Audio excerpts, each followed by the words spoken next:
my colleague.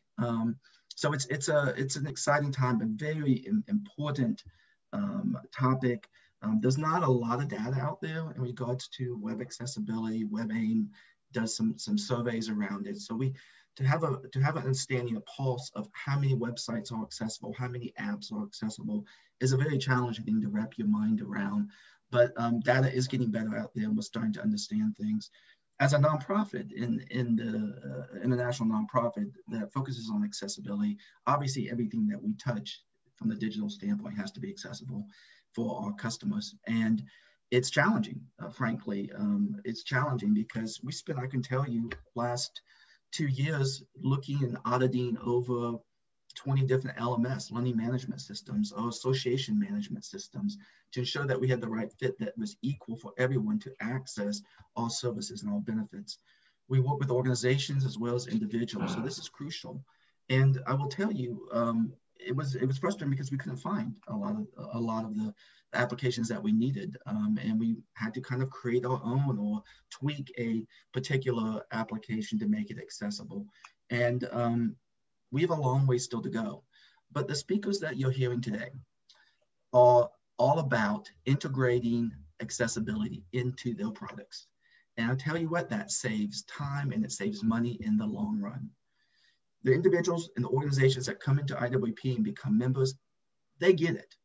They get the need for accessibility, integration to web and applications. The ones that are on the fringe, the individual developers, the web developers, and the organizations that, I'm thinking about joining IWP and getting a part of this larger community that we have, are still struggling and they're still making excuses. And we hear a lot of those excuses. We hear that, oh, we can't possibly prioritize accessibility. It's on the list, but we've got 4 or 5 other things in front of it, or it's too costly. Or the fact that the developing accessible products slow down the development process and makes us less competitive. I can tell you one thing that we've learned as a community, if you're in this community, is accessibility equals, and I love to use equals because that's the Access Israel logo, equals innovation. Accessibility equals innovation. And we know that it drives innovation. You think about over the last decades, when you have assistive technology companies that have worked with developers to actually develop a product that can navigate the applications. For example, if you have somebody who has mobility problems that can't use a mouse or the keyboards the same way as some other of us does, these assistive technology devices like software, like eye-gazing software or voice recognition software, that connection between those those assistive technology developers and web developers and app developers have come together to make platforms more accessible, whether it's the layout or the labeling or the contacts, it become more accessible. So we know it drives it. And we've seen these assistive technologies move into, like, for example, voice recognition to the medical field or the legal field. So there's so much going on in this. We also know that if you build in the life cycle, into the life cycle of development, that accessibility, and you use individuals with functional limitations, whether it's sensory mobility, cognitive, whatever it may be, that it's more likely that the product, the application, the website is going to last longer. It's going to stand the test of time. We know that. And if you don't do that, we know that you're going to have to come back and reprogram things and so on. So that's something that's so important.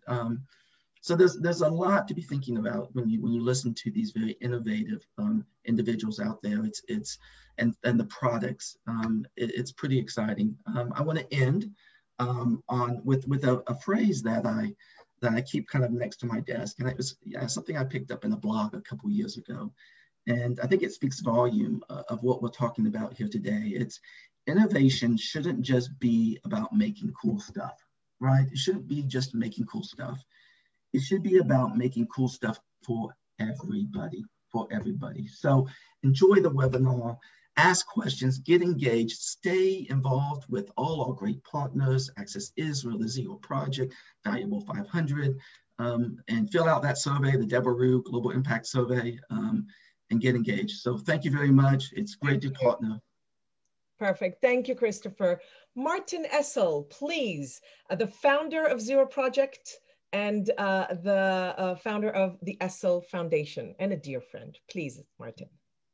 Yes, thank you, Michal and Yuval and the International Association of Accessibility Professionals for this 7th global webinar. I'm Martin. I'm a thankful founder of the Zero Project in Austria, 58 years old, unfortunately gray hairs, but a brown jacket, and I'm sitting in my office. The sun is coming in, not just in our hearts, but also in Austria. It's a pretty nice weather, even as we are in this 3rd lockdown. But we are all fine, the whole team, and many, many greetings from all of them. This is amazing to see the power of creativity and the variety of developed activities to strengthen our community, especially in these challenging times. And finally, it is great to see so many friends again, the whole family of our community. Thank you for giving me the opportunity today to briefly inform you concerning our coming Zero Project Conference, starting in 15 days from now, between February 10th and 12th. As most of you know, at the Zero Project, our name is our mission: zero barriers for persons with disabilities, period. And a bold goal like this, only one can achieve with a global network. Our Zero Project Conference is the global format that brings together our network that spans from 180 plus countries. Expect change makers and expect amazing innovative practices and policies. I'd like to extend a warm invite to all of you for the Zero Project Conference, which will be cross-sectional and multi-day celebration. We will focus on employment and ICT and expect a Zero Project Conference with 86 hours of content, live from 9 a.m. to 7 p.m. Central European Time. And I would strongly recommend to register right away. Just type zeroproject.org and start the very easy registration process. Every one of you is invited, and also the whole community and all of your friends from all over the world. Expect some exciting co-conferencing from our dear partners, and a big thank you to Access Israel and Michal, who will bring 3 different event formats to the Zero Project Conference. To give you a small teaser, the Access Israel will organize one of conference highlights, sensing and experiencing the employment journey, from onboarding to promotion for persons with disabilities. We learned from the pandemic, with each challenge comes an opportunity. Therefore, while we will not be able to meet in person at the United Nations in Vienna, we will be able to draw much more participants, especially from low-income countries in Africa and Asia. And we will be able to further democratize both our conference and our platform. We will be able to erase some accessibility barriers with the virtual conference. We will, for example, launch the Zero Project streaming television platform just 2 weeks after the Zero Project conference. And a big thank you to another valued partner, Fundación Descúbreme from Chile, who brings the Zero Project to Latin America and the Spanish-speaking community. I'm sure that some of the organization in this webinar would love to build out their network in Latin America. The Zero Project is always happy to lend a hand in the global strive to remove barriers for persons with disabilities. This year, for the Zero Project conference is simple: the more, the merrier. I can't wait to welcome you all at our conference in 15 days from now. And we will have some great speakers: UNODC Director General Valley, Caroline Casey from Valuable 500, CEOs from Barclays Bank and other multinationals, Vladimir Chuk from IDEA, Charlotte McLean from World Bank, Professor Michael Stein from Harvard University, to only name a few, but also young students and persons with disabilities who will give their unfiltered view on things, especially on inclusive employment and ICT. Thanks again for our wonderful friendship and partnership with Access Israel and its community here. It is always a pleasure and so much fun to working and learning with and from you. Back to you, Michal. Thank you. Thank you very much. And I must add that while Martin shared really amazing names and amazing speakers, I think the beauty of Zero Project is that everyone is equal there. One of my best experiences, the first Zero Project I attended, there was an amazing representative from IBM or from one of the, a large Japanese company with millions of dollars of a budget, and another guy from Malaysia who had a little innovation of his own that included a rope and a wheelchair. And they were all given the same amount of time to present their innovation. And that's the beauty of it. So thank you very much. I'm definitely going to be there for 3 days. I'm taking care of a babysitter and somebody to cook the food. I'm all yours. Last opening remark from the US Embassy in Israel has been helping Access Israel and has been our partner for several years already. With them, we have reached really amazing speakers from the US. Alison Brown, Deputy Culture Attaché, please. Thank you, Michal. Hello to the Access Israel team and to our friends all around the world. My name is Alison Brown. I'm the Deputy Cultural Attaché of the US Embassy in Israel, working out of our branch office in Tel Aviv. Following Michal's example, I'll describe myself by telling you that I am a white woman with long brownish blondish hair. I'm wearing a black hoodie, which I hadn't expected to highlight for the whole crowd, so forgive me my casual attire. Just imagine me wearing a power suit and pearls, please. It is my pleasure and honor to help open the 7th International Webinar, this time dedicated to creating accessible future through digital platforms. It is great to see so many familiar faces here from previous webinars, which is a solid testimony that a global community of innovative, creative people has been developing this series. This community has become a major force in raising awareness and finding solutions to all aspects of accessibility and integration of people with special needs in all spheres of life.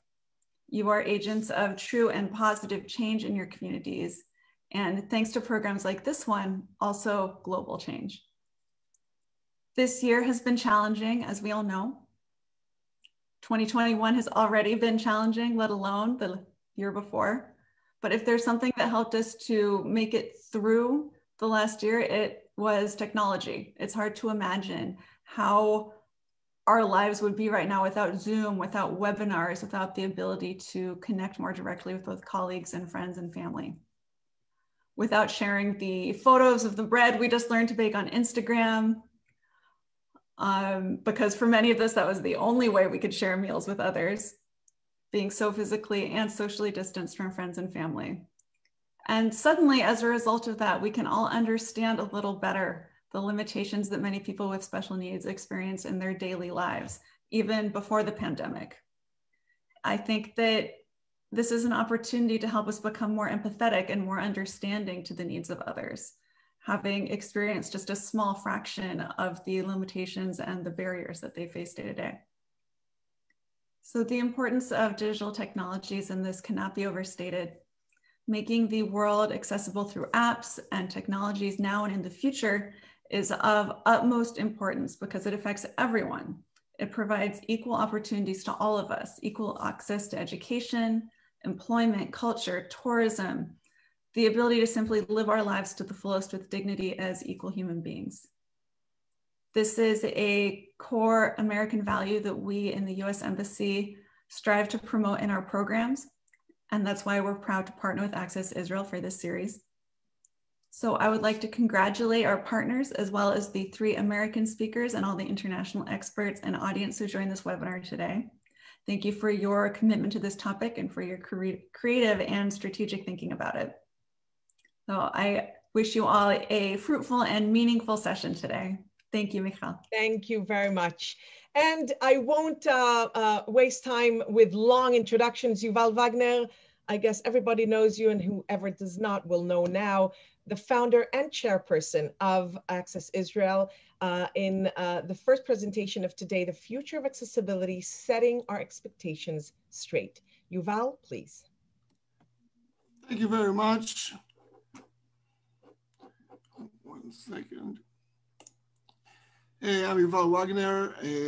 As you see or don't see, I'll describe myself. I'm a bald man wearing gray shirt, rounded faces, a little reddish. And I'm speaking from my office, home office. Behind me, some shelves and some all kind of souvenirs that I'm collecting, especially airplanes. And I will share quickly my presentation.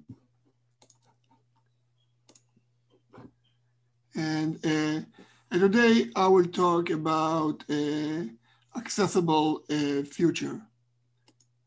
And the first thing that I want to be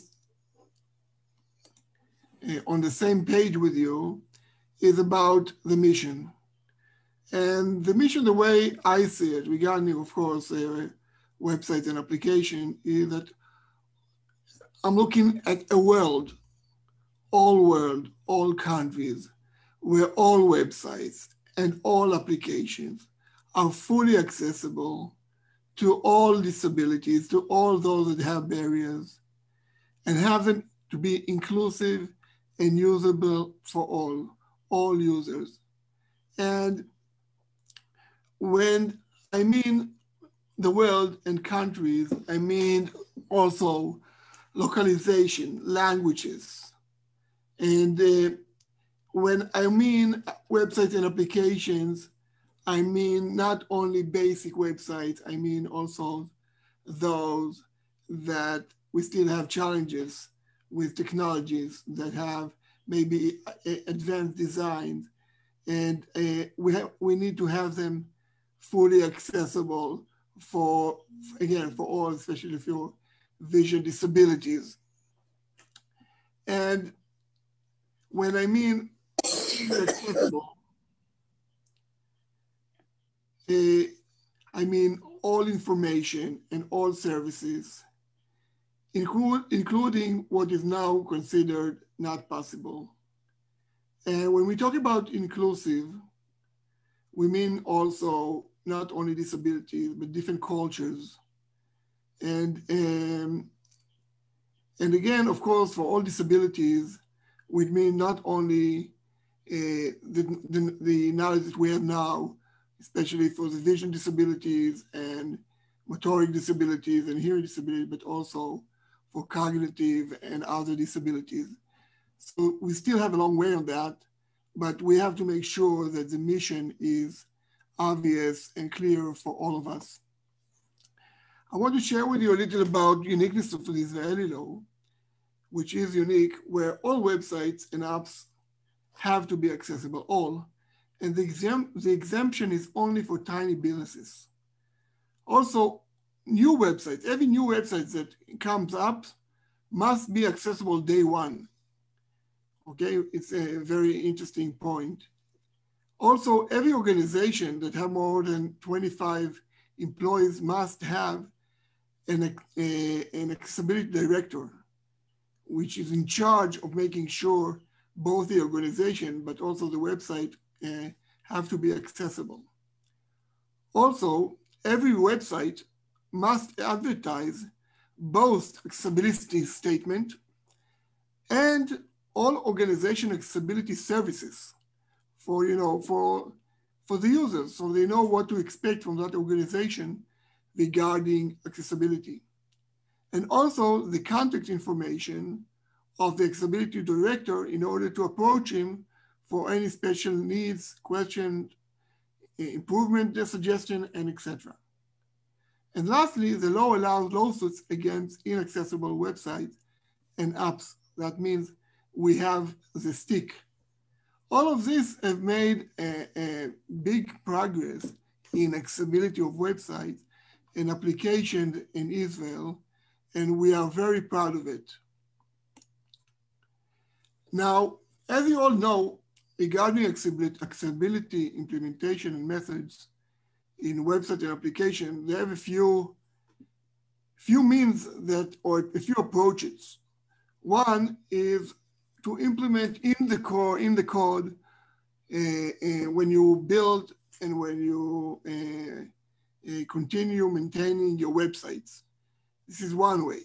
Another way that is pretty common, especially for existing website, is all those extension, plugins, add-ons that, as you all know, and you must know, that they never do the full thing.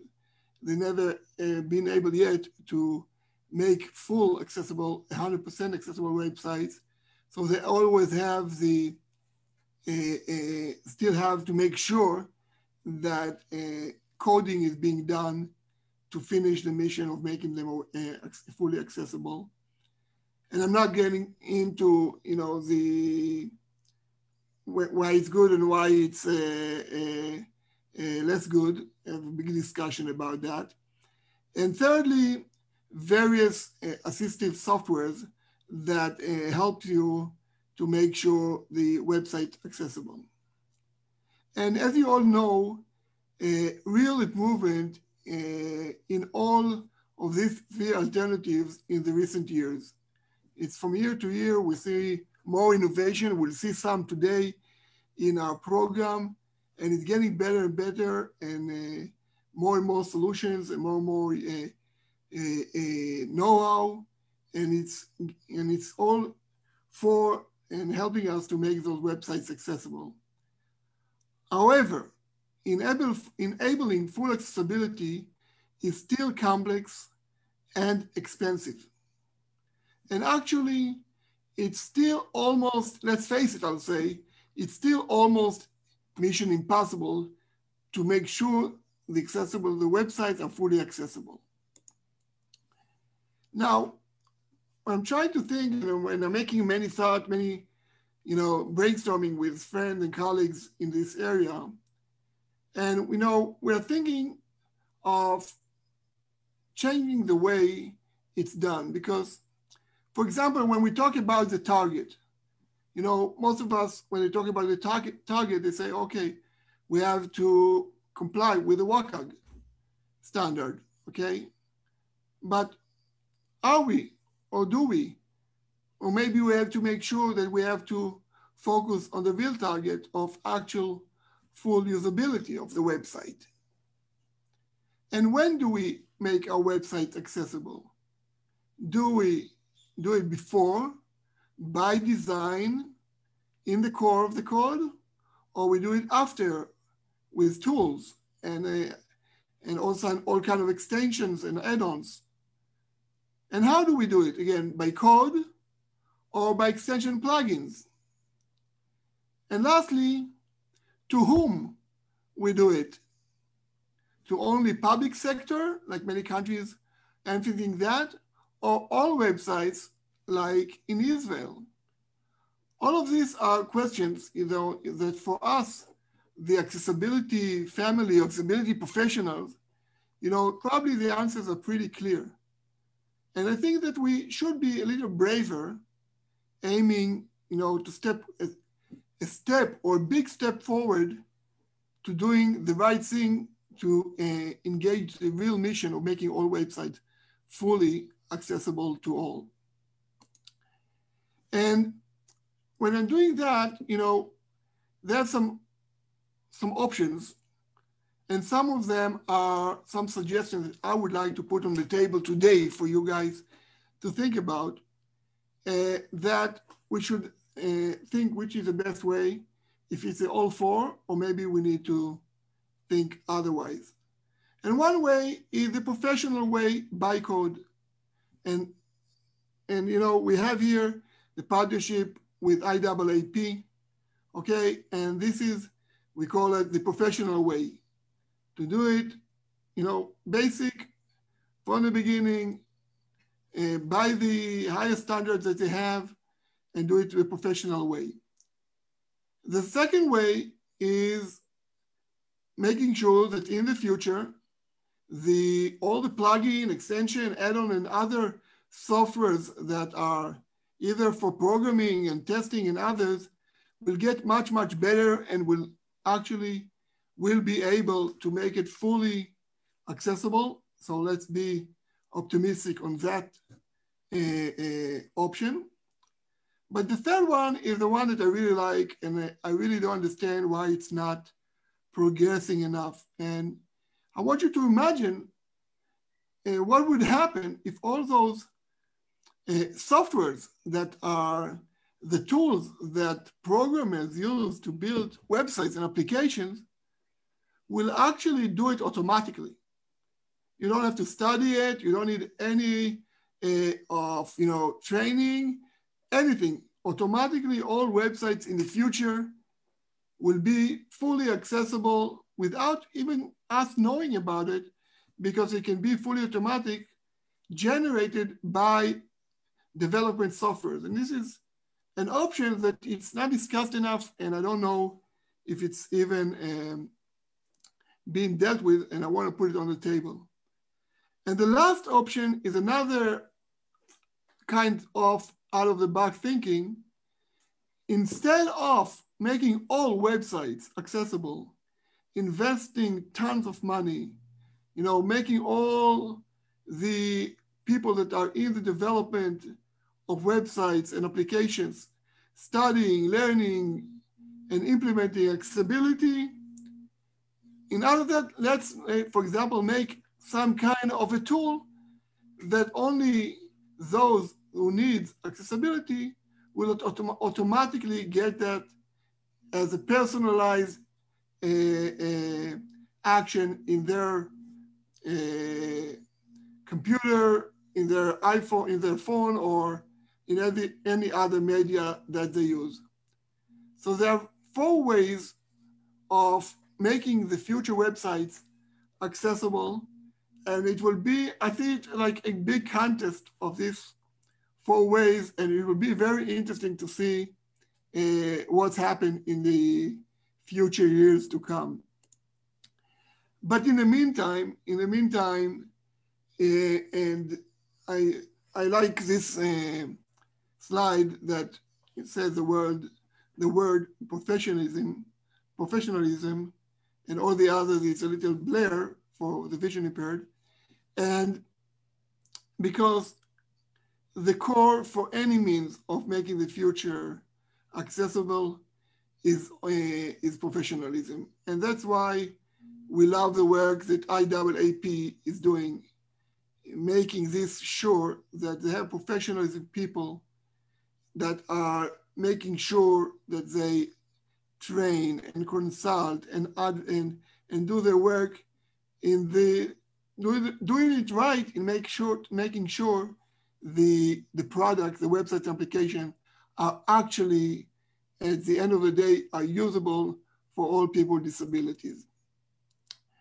So saying that, I want to go to a little broader mission of Access Israel, which we are working in the last year and a half on a bigger idea of making accessible future and actually making sure the future tech era will be fully accessible in all areas of life for all kinds of disabilities, which is a little bigger picture than just websites and application, where we're talking about all kinds of technologies and all kinds of accessible services based on technologies. And the mission is making sure that the future is fully tech accessible by design for all disabilities in all areas of life. And the biggest idea in that mission is enough doing things retroactively. We have to understand that we can't make this mistake again, and we have to do things in advance. Because doing things retroactively, as you all know, it's when you do things retroactively, you have social gaps, and it costs a lot of money to fix it. And it's just not the right way to do it. And doing it right in advance, you make sure you don't have social gaps, you save money, and it's a win-win-win situation. So we have to make sure that the future is fully accessible in advance. And we're going to launch pretty soon this year our ecosystem for making the future accessible. And you are definitely going to be partners of us in this ecosystem. And we're going to make a very large and interesting project trying to analyze the future gap, defining all future challenges that we have to make sure we find for them solutions. So future technologies and future services based on technologies will be able to be accessible. And after we will have this amazing list of challenges that will be the compass for us to where we have to emphasize and where we have to develop new technologies to make the future accessible, we will work together finding those solutions, those tech solutions. And we will work together to finding budgets to finance not the solution that will be with a business case that will be developed anyway, but also to find us important technologies that have no business case, but still important for accessible future. So I want to thank you all for being together with us, and together we will make the future accessible. So thank you very much, and enjoy the day. Thank you very, very much, Yuval. While you were speaking, I was able to look in the chat, and it's amazing to see again the communication, the countries, the people, and it's a great platform to hear such an innovative project that I believe will really help change Israel and hopefully the world. Our next speaker, Jeanne Wild. Again, everybody, hands up for Jeanne from Australia. It's after 1 a.m. her time. She didn't want to do it recorded. She wanted to be with us, and we really, really appreciate it. So Jeanne is the founder, owner, and CEO of Accessibility Oz, Australia. And she's going to talk about the Oz player, the world's first accessible video player. And I must say, Jeanne, we were introduced to you by Ricardo Garcia, the amazing Ricardo, who spoke so highly of you and your products. So please, we're looking forward to hearing from you. Jeanne. Thank you, Michal. Thank you, everyone, for having me. I'm going to stop my video and share my screen. So can everyone see the screen? Michal, can you see the screen? No, you have. Yes. Oh. No, hold on. Sorry, just having a moment. What about now? Perfect. Excellent. Thank you. Thank you for bearing with me. As Michal says, it is over 1 a.m. and I am a little bit tired, but I'll make it through. It's only a 15-minute presentation, and thank you all for being here. you know, accessibility is, I believe, a very important thing, but there are some, you know, crazy things happening in the world. So thanks for all of you to being here and listening to me and listening to the other great speakers that we have. So today I want to talk about AusPlayer. Now I actually start my presentations the same way. And we actually have a picture of Ricardo Garcia, for those who don't know who it is. He's on the very far right. This is about 2/3 of my team. The last time we got together before COVID, it was at CSUN 2018. And basically there's about 6-7 of us. And we're all wearing AusPlayer or Accessibility Aus t-shirts.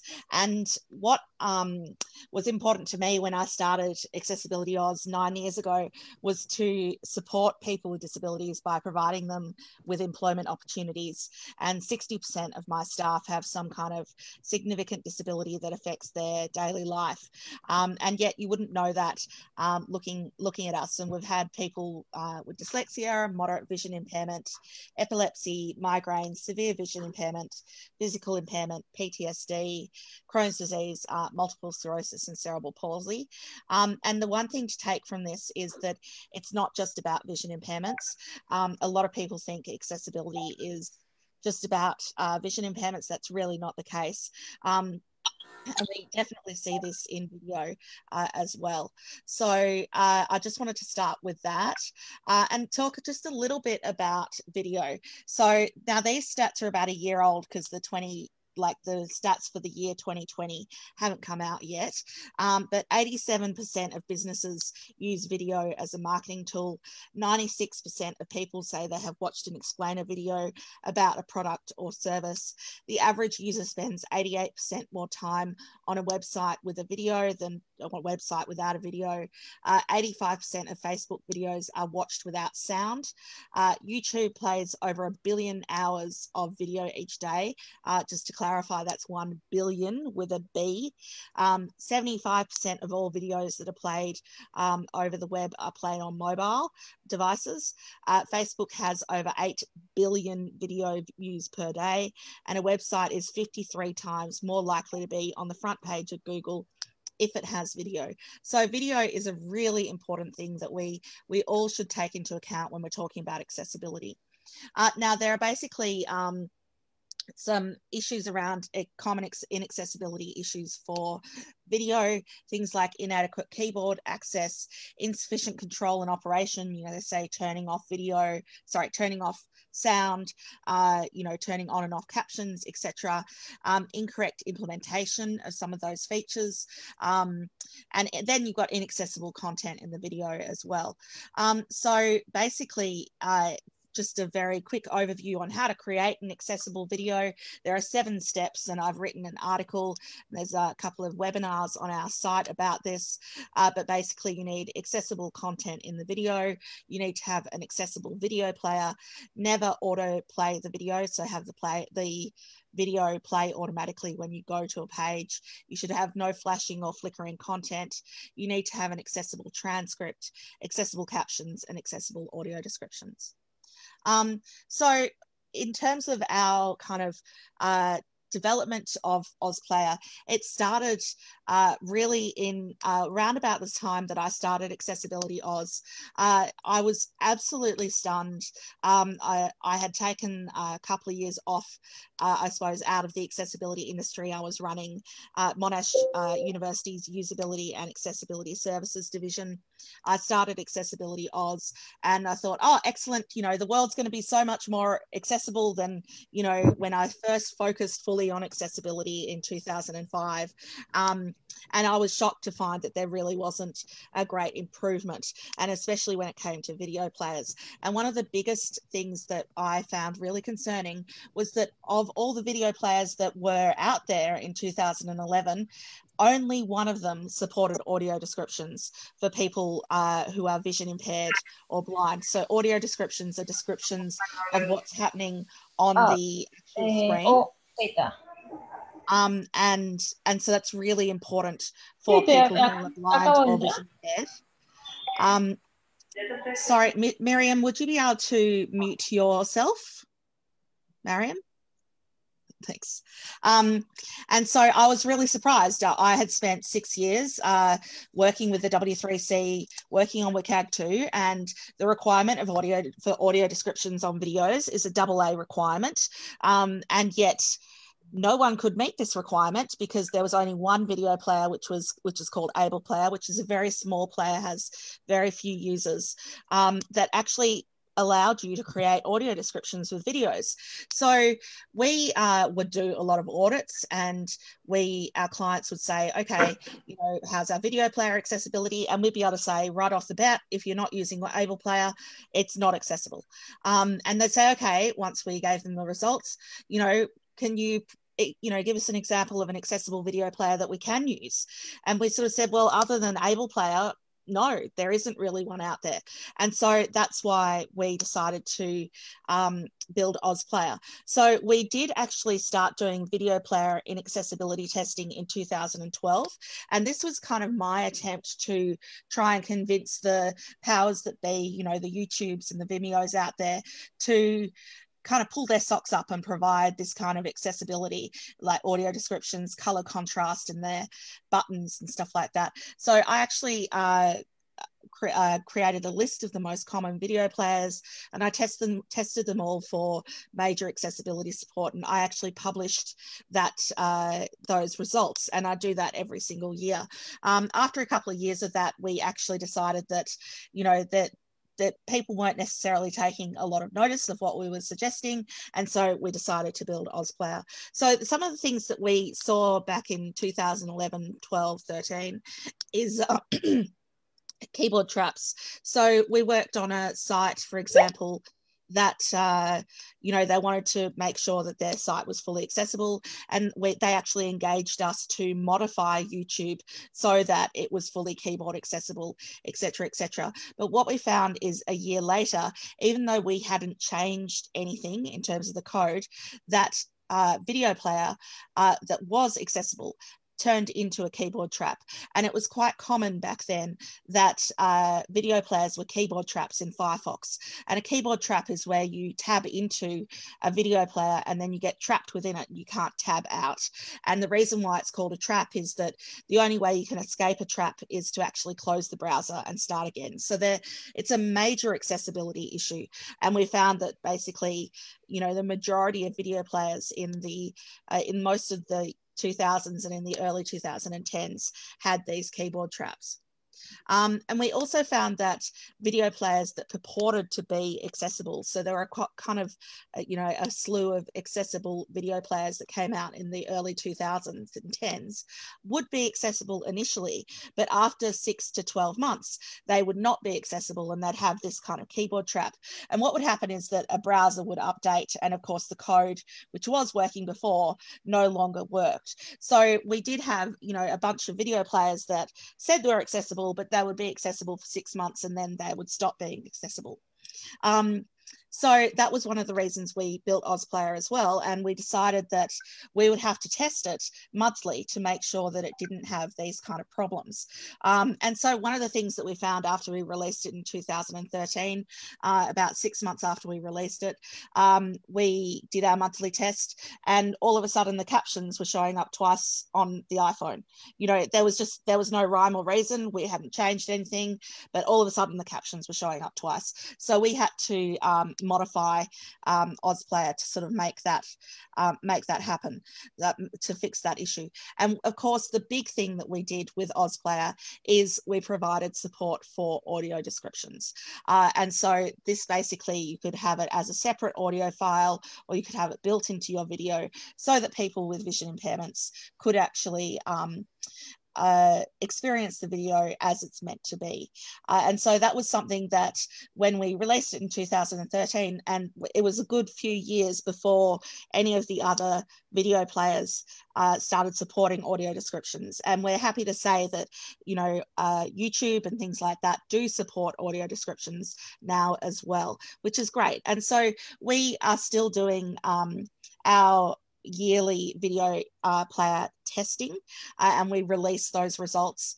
And we have found in every year that we've done it, Able Player and Oz Player have come up on top, close to the 90% or higher, and all the others tend to be 50-60%. And what we also find is that each year different video players you know, get worse and get better. So we found that YouTube was pretty good for a while there, and then it went really downhill, and then it picked up. So we found that we couldn't even say over a series of years that there was a certain video player that, you know, you could sustainably use and know that it was accessible over a period of time. So we have been building more things for OzPlayer. We can now you can now use OzPlayer on Facebook video, for example. You could always use OzPlayer as kind of a skin on your website to play, say, a YouTube video or a Vimeo video. So, you know, you could still always put your videos on those platforms and then have them on your website using the OzPlayer skin. We made sure a few years ago to make sure it was fully responsive, and we do a whole lot of mobile stuff. We had a lot of trouble with audio descriptions for iPhone, and we're working on that at the moment. It is something that iPhones have only just started to support, which is great. So it's kind of a work in progress, but what we really focused on was making sure that it supported audio descriptions, that all the buttons met color contrast requirements. You'd be amazed at how many buttons on video players don't meet color contrast requirements, and that's a major problem. If you can't see it because you know, have some kind of color blindness, you're not going to be able to use it. We also found a lot of video players use color alone to convey information. So for example, if the captions are on, then the captions are blue, the CC button is blue. If the captions are off, then the CC button is gray. And so that's using color to convey information as to whether something's on or off. And we made sure that we sort of use a strike through to convey that information. We also did things. Closing statement, please. Oh yes. So I the other thing we did is we had a skip link at the beginning, so it always allowed people to skip over the video. There are resources, articles and interviews. There's a whole bunch of articles on our website, and stuff on video player accessibility and video accessibility. And I just want to finish by saying this is what one of our, we test video players with screen reader users, vision impaired people with screen reader users. And one of them said, to enjoy online video materials, you need to have 3 browsers, 3 screen readers, and a smartphone with accessibility features and extreme patience, and still satisfaction is not guaranteed. Because we found that one video player might work on Android, but another one will work on iPhone, etc., etc. So video player accessibility definitely has a long way to go. And so OzPlayer is how we tried to provide that. And I just want to say, if you're interested in using it, it's free for not-for-profits that have an annual revenue under $1 million. It's half price for any government or not-for-profit that doesn't fit into that category. And then we charge on the kind of popularity of your website. It's also free for personal websites, or if you just want to try it and see what it's like. So there's more information on our website. But thank you very much for having me. And yeah, and I'll endeavor to answer questions through the chat. Perfect. And you will register to the global network, to the global website. That way, anybody who wants to contact you directly will be able to. Thank you very, very much. And might I say good night? Yes, I am going to go to bed. Sorry, I can't stay up. Good night, and I appreciate it very much. Thank you. Thank you. Now, our next speaker is Thomas Burnett, Head of Accessibility Technology and Innovation in IBM USA. And he's going to talk about the IBM Equal Access Toolkit, guidance and tools from plan to launch. Thomas, please. Thank you. Is my screen up? Hopefully so. Yeah, so I'm Tom Burnett. I have a kind of short buzz cut with a little salt and pepper hair and sporting a kind of a slight COVID scruff, I guess. Wearing a buttoned up t-shirt with purple, which you'll see it's kind of a color that goes throughout our site. I'm not going to have time to really get into a lot of the details of what we've been working on, but I'm going to give you a nice highlight so that you can come back and take a look later. As we said, this is about the IBM Equal Access Toolkit. This is a new effort that we have launched this year. There's quite a bit here. It's based on basically what IBM has been working on in the compliance and development and tool space for the last 20 or more years. And we've taken a kind of a whole fresh approach to how that works. So first off, just, as many of us do, we like to introduce our team. We run with a relatively small team. We have 18 at the moment. A couple of them are on the chat, so feel free to ask questions, and some of them will respond there. But this is our team at the moment. We have a mix of designers, developers, subject matter experts. We try to get a wide gamut of experience and in areas of expertise just to get a good rounded picture. So what I'm going to talk about today is really 3 areas. It's titled the IBM Equal Access Toolkit. That's kind of the glue that brings it all together.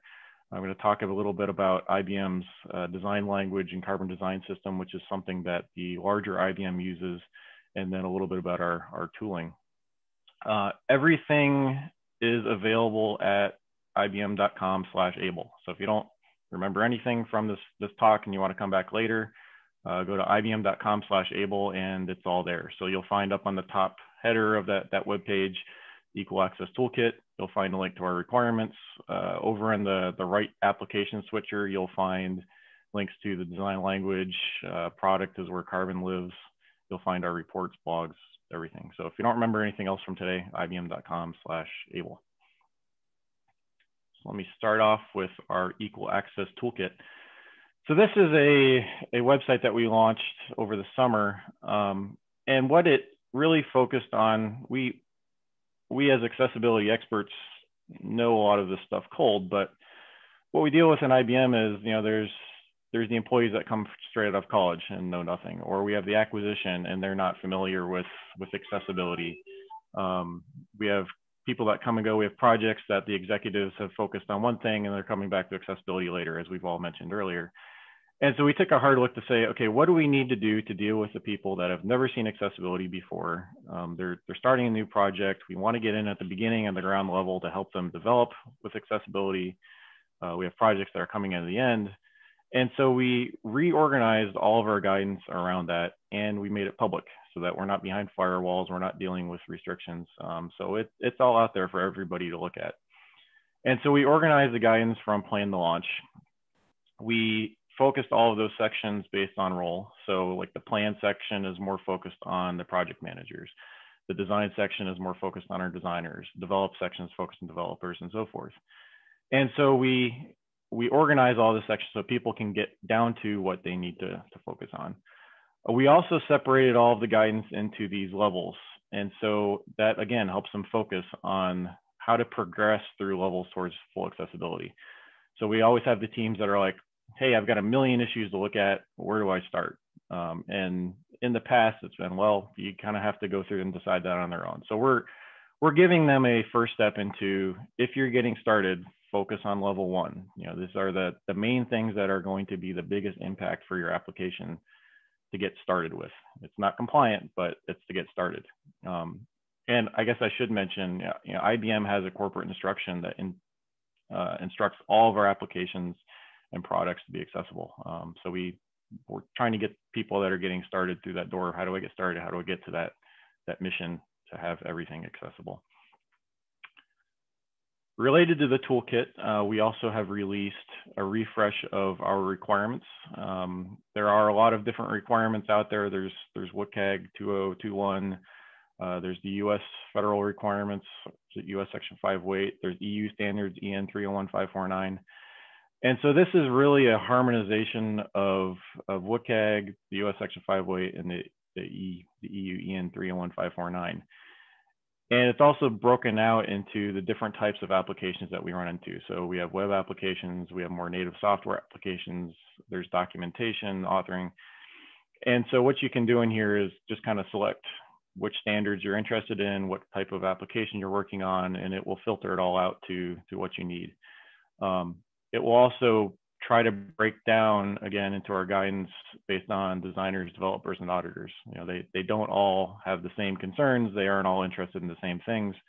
And so we try to separate all of that information out. So again, this is helping people focus on what's relevant to them and getting the information that they need. So that's kind of the learning side of the conversation. I'm going to flip into more of how do we actually do this in practice. And so IBM has spent a lot of time thinking about accessibility, you know, through everything that's built, down to our color palette. And so what a good exercise might be for somebody who has, you know, is new to accessibility, or even those who are more experts, is to just take a read through the design language.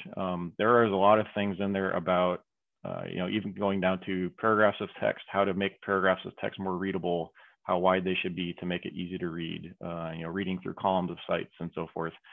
But just to give you a concrete example, you know, this is our color palette. And so every one of our colors gets assigned a number in increments of 10 from 0 to 100.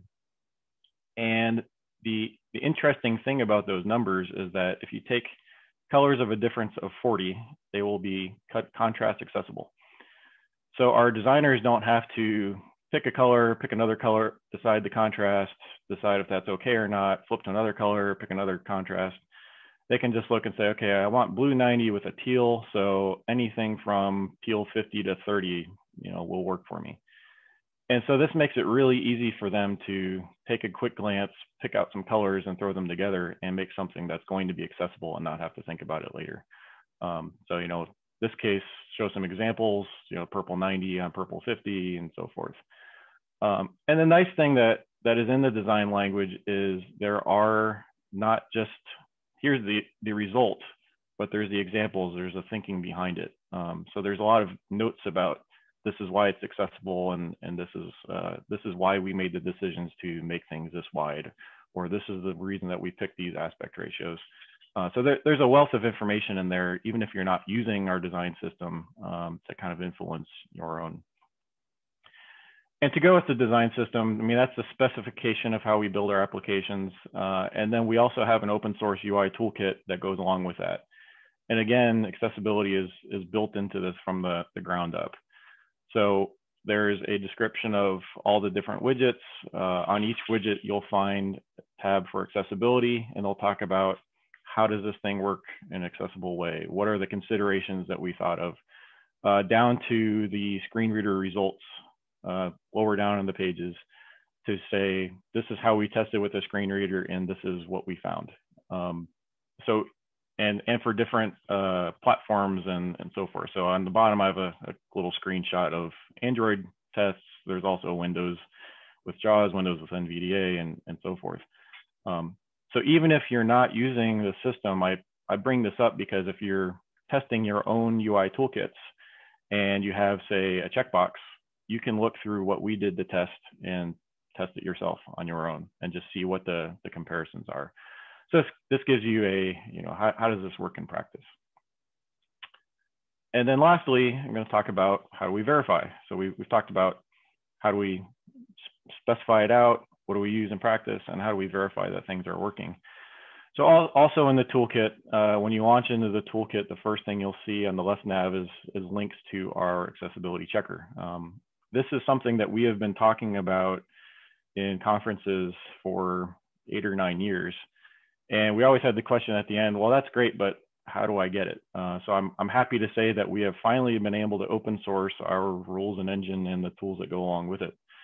So it's no longer something that we have in IBM that we can't expose to everyone else. This is something that you can go download. So feel free to do that. So first off, you know, when people get started, we point them to our browser extension. It's really the easiest thing for people who aren't doing a lot of testing to get started with. We really focus this on developers. We found that a lot of the tools that are out there are really tailored towards kind of the more the test auditor kind of role. And we really wanted to make this more of a developer tool. So what you'll find is we do still have some of the nice high level type information. You know, we'll give you ideas about what the overall picture look like, but we also get into more of a developer type of mode. So on the sub panel of the Elements tool, you'll find an accessibility checker tab if you install this. And unlike any other tool that we've seen out there, these panels are all synced. And so it behaves just like all the other sub panels of Chrome. So when you click on an element on the left, the element on the right focuses on that subtree. And if you click on an issue on the right, it'll jump you to the left for that subtree. And so what this helps teams do is, we find that most of the teams aren't working on the entire website. They're working on, say, the navigation panel on the top. And so this lets them select the navigation panel, just see what's relevant to them, and then they can fix that section. And then the other team who's responsible for, say, the left nav, they can focus on that area and work through that as well. One thing I did skip, let me go back one slide real quick. Each of these issues has, there's tokens in the messages, so the messages themselves are customized to what the issue is. So we'll call out if there's special values. So this one in particular, a little hard to read, but it says the value txt search of the for attribute is not the ID of a valid input element. So instead of just telling you your for ID is invalid, we tell you what that ID was. We get into why do you care, how do you fix this, and then links back to the toolkit and so forth. And lastly, like I said, that's how you get started. But as you get more experienced and you start building more applications and you get into kind of more stable product build cycles, generally people want to get to the point where this is all automated. So they want to do a small release. They want to check everything again and not wait for the accessibility team to get through all of the testing. And so we have a variety of tools, also open source. You'll find them in NPM for Node, Karma, Cypress, command line, and so forth. Like I said, this was a lot of information to try to cram into a 15-minute. This is just a highlight. I invite you all to go visit our website, ibm.com/able, and take a look through all of this, try to get, tinker around with the tools, and, feel free to reach out to us and, give us feedback or ask questions. So thank you very much. Thank you very much. First of all, amazing and great on time. So thank you very much, Tom. I have been receiving some messages in the chats up till now regarding the format of this webinar. So yes, I know it's not common to have webinars where the speakers are part of the gang, part of the crowd, but this is the format that envisions and shows exactly what we are all about. Meeting with all participants. It's all about you, us together, seeing the people themselves, making the connection. Usually I enable people from the crowd to just spontaneously present themselves, share who they are, where they're from. This time we're going to do it a little pre-recorded and prepared because it was important for us to give you all tips from the professionals. If Yuval talked about the importance of professionalism. So we asked IAAP to choose a couple of experts, IAAP certificate experts. And the first one is going to be Tarveen Kaur. She is the IAAP certification from India. She is CPWA accessibility practice leader with Magic Ed Tech. In India, where accessible digital education products build an accessible future. Please, let's hear Tarveen.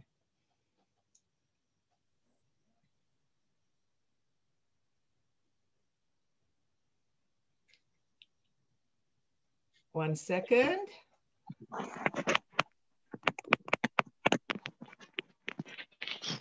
Sharon, I think that you needed to press the sound before you put the play, before you share a screen. So if you can do that quick, that would be great. Sorry. Always a risk when sharing videos. Let's give it another try. Wide.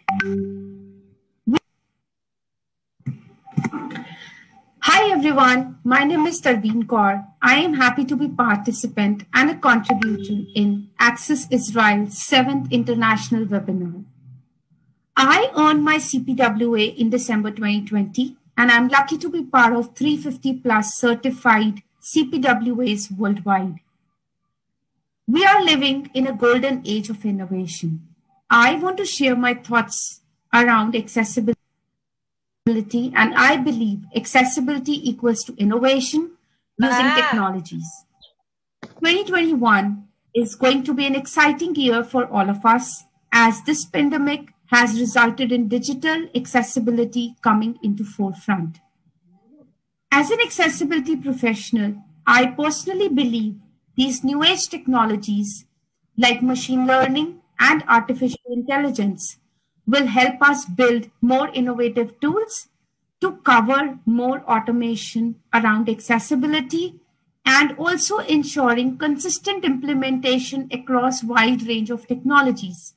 That would be the key differentiator and innovation in accessibility. I am really excited about my contribution, especially to education technology, ensuring digital learning with compliance using assistive technologies. These technologies can help us break the benchmark of validating close to 30% of the success criteria using automation.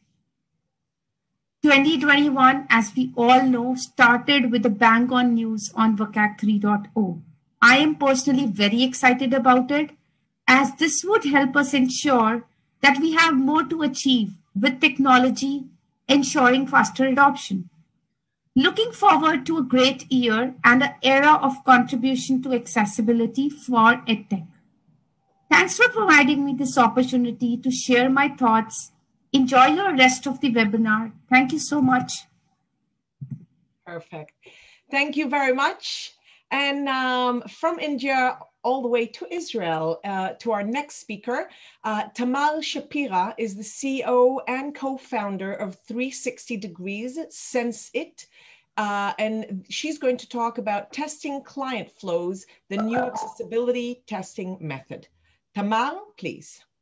Hi, thank you very much, Michal, and it's a pleasure to be here. Nice to meet everybody. I feel like I follow many of the participants here, so it's a great honor to come and to present Sense It to you. 360 is the end of our of the URL.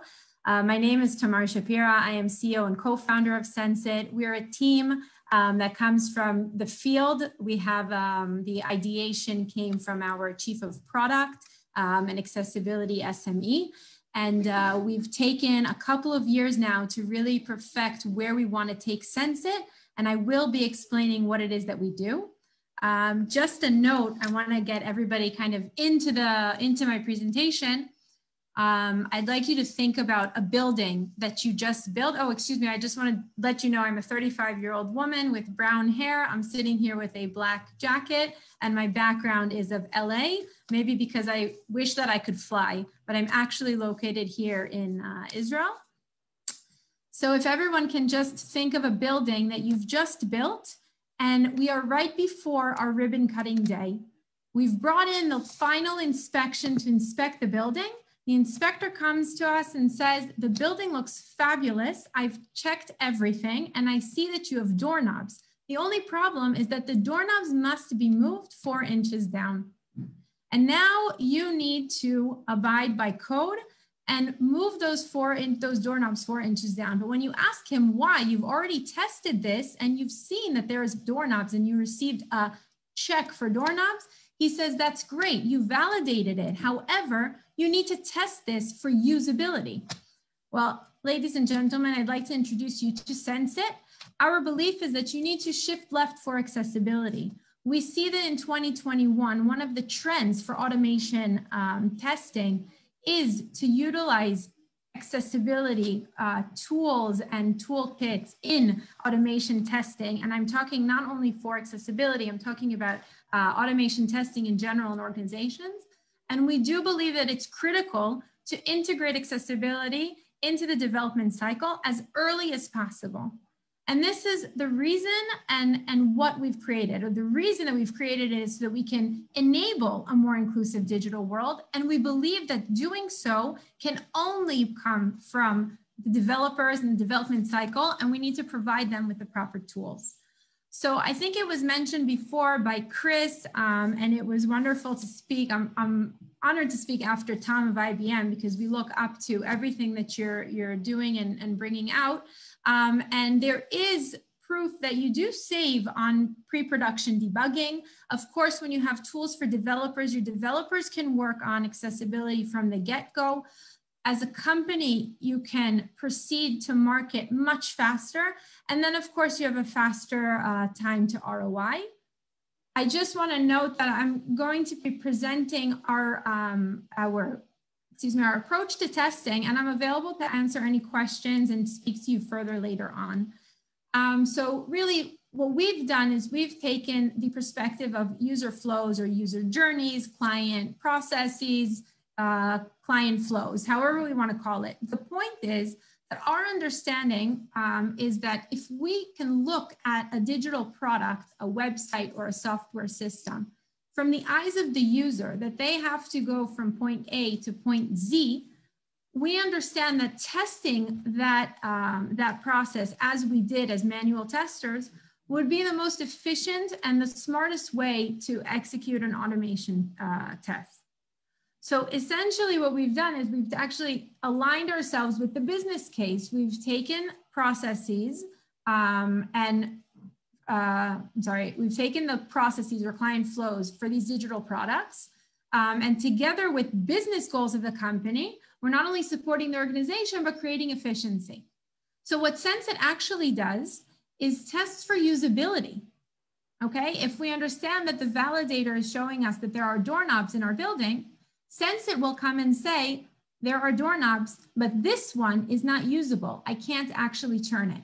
We've taken the idea of general functionality tests, and we've created a system that can imitate the manual testing techniques that we've done in order to execute usability and functionality tests for products. So we're trying to get a little further with the automation and testing capabilities. Of course, for anyone who's working in organizational accessibility, as there are many, many on this call, and I follow you, and I think that your work is incredible. Part of what we believe in Sensit is that we can maintain the accessibility that has been worked on and support all the efforts to monitor future accessibility that's for products that are being developed. So of course, here I'll read this slide. We say that we're supporting organizational accessibility to release accessible code, since it seamlessly integrates into your organization's internal processes, so you can identify critical accessibility or barriers early. That's the goal. I'm happy to speak to anybody later on so that I can tell you exactly how we work and what we do and present the platform to you. And again, thank you very much. It really is an honor, and best of luck to all of us, because we really do have the same goal, which is to see a more inclusive digital world and to get it out there. Thank you very much. Amazing, amazing. Thank you very much, Tamar. And again, I have been receiving chats. Whoever wants to contact Tamar or any of our speakers directly, please, first of all, you can use the chat here, but please contact through the global website. Sharon, if you can just upload the link again, because I've been receiving private chats requesting to repost it. So thank you very much. Our next speaker, a partner, IAAP, Samantha Evans, will speak about the role of professional certified IAAP consultants. She is the certification manager of IAAP. Please, Samantha, thanks. Okay. Hi, my name is Sam Evans. I am a white woman with curly gray hair. I'm wearing glasses. I'm seated, I have a purple sweater on, and behind me is an IAAP banner.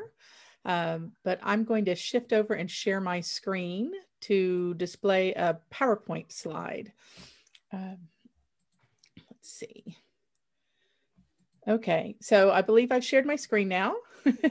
So my name is Sam Evans, and I'd like to speak with you today to talk a little bit about how IAAP certified professionals are helping shape the future of an accessible future. So let me put enter here we go.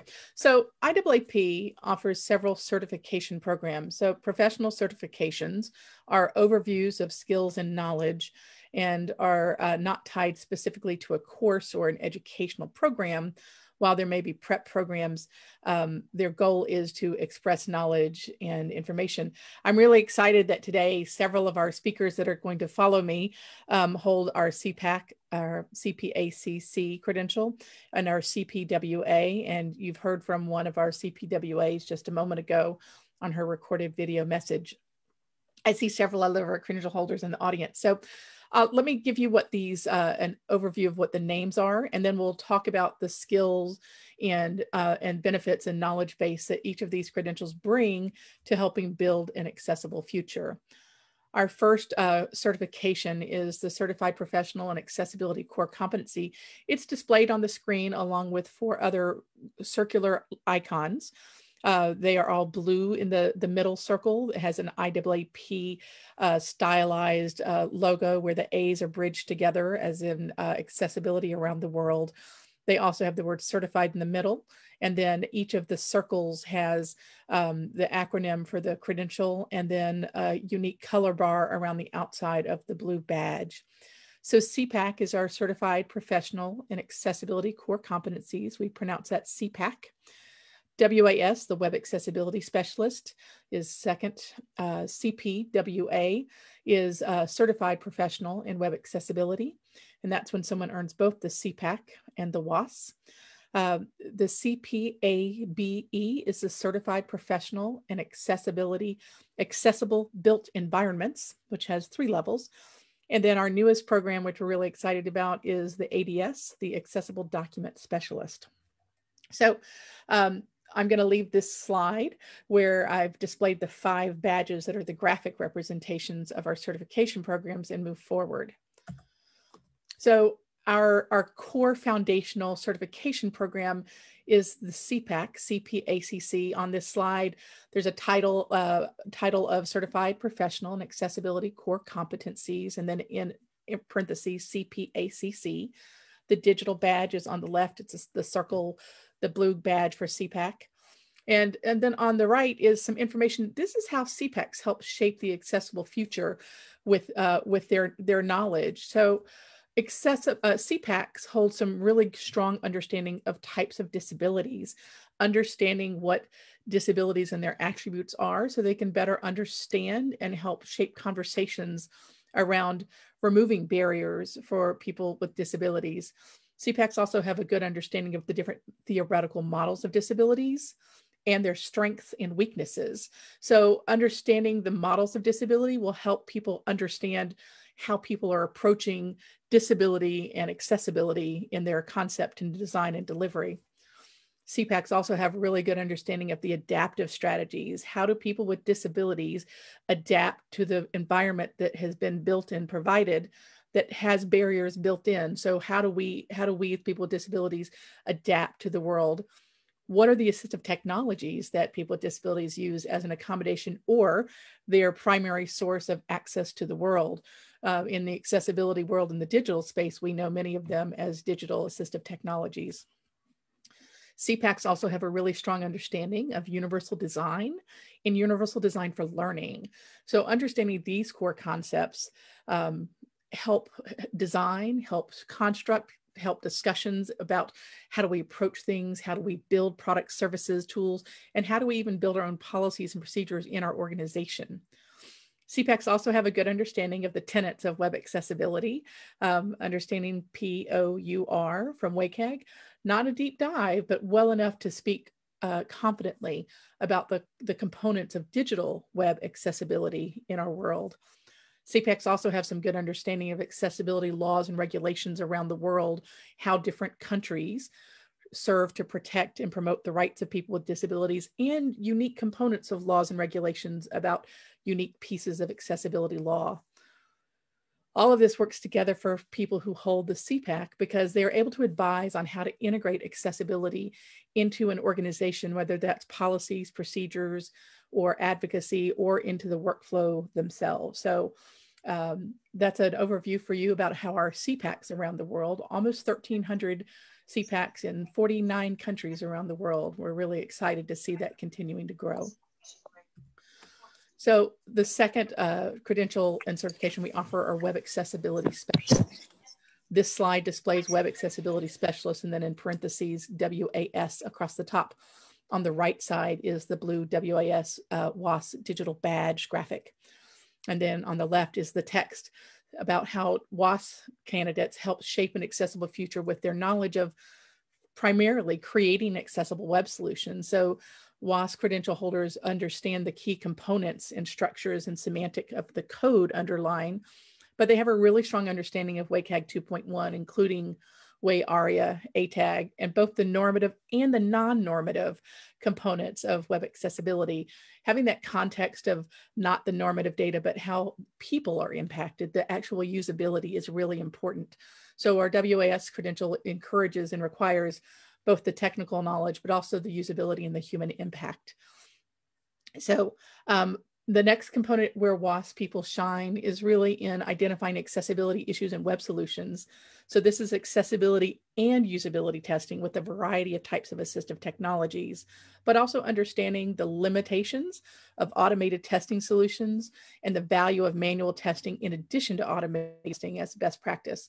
Of course, as AI grows and machine learning grows, that automated testing is going to be a great partner, but it will still need to be married or paired with manual testing to make sure that the usability and the human experience is correct. WAS candidates also have a really great background in understanding how do you remediate issues in web solutions.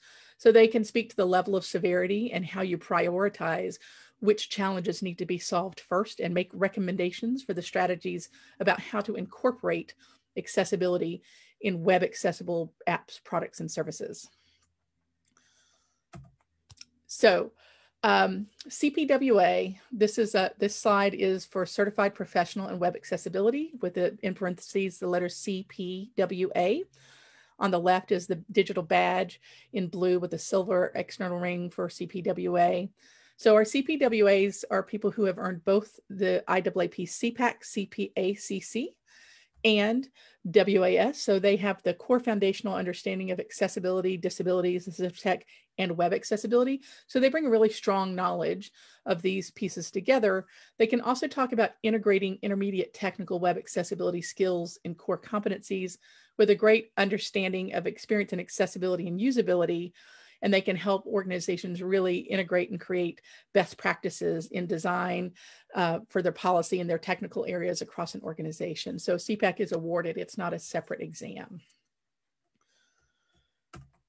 So we just saw, since it was talking a moment ago, the Certified Professional and Accessible Built Environments with the letter CPABE in parentheses at the top of the screen. On the left is the digital badge for CPABE.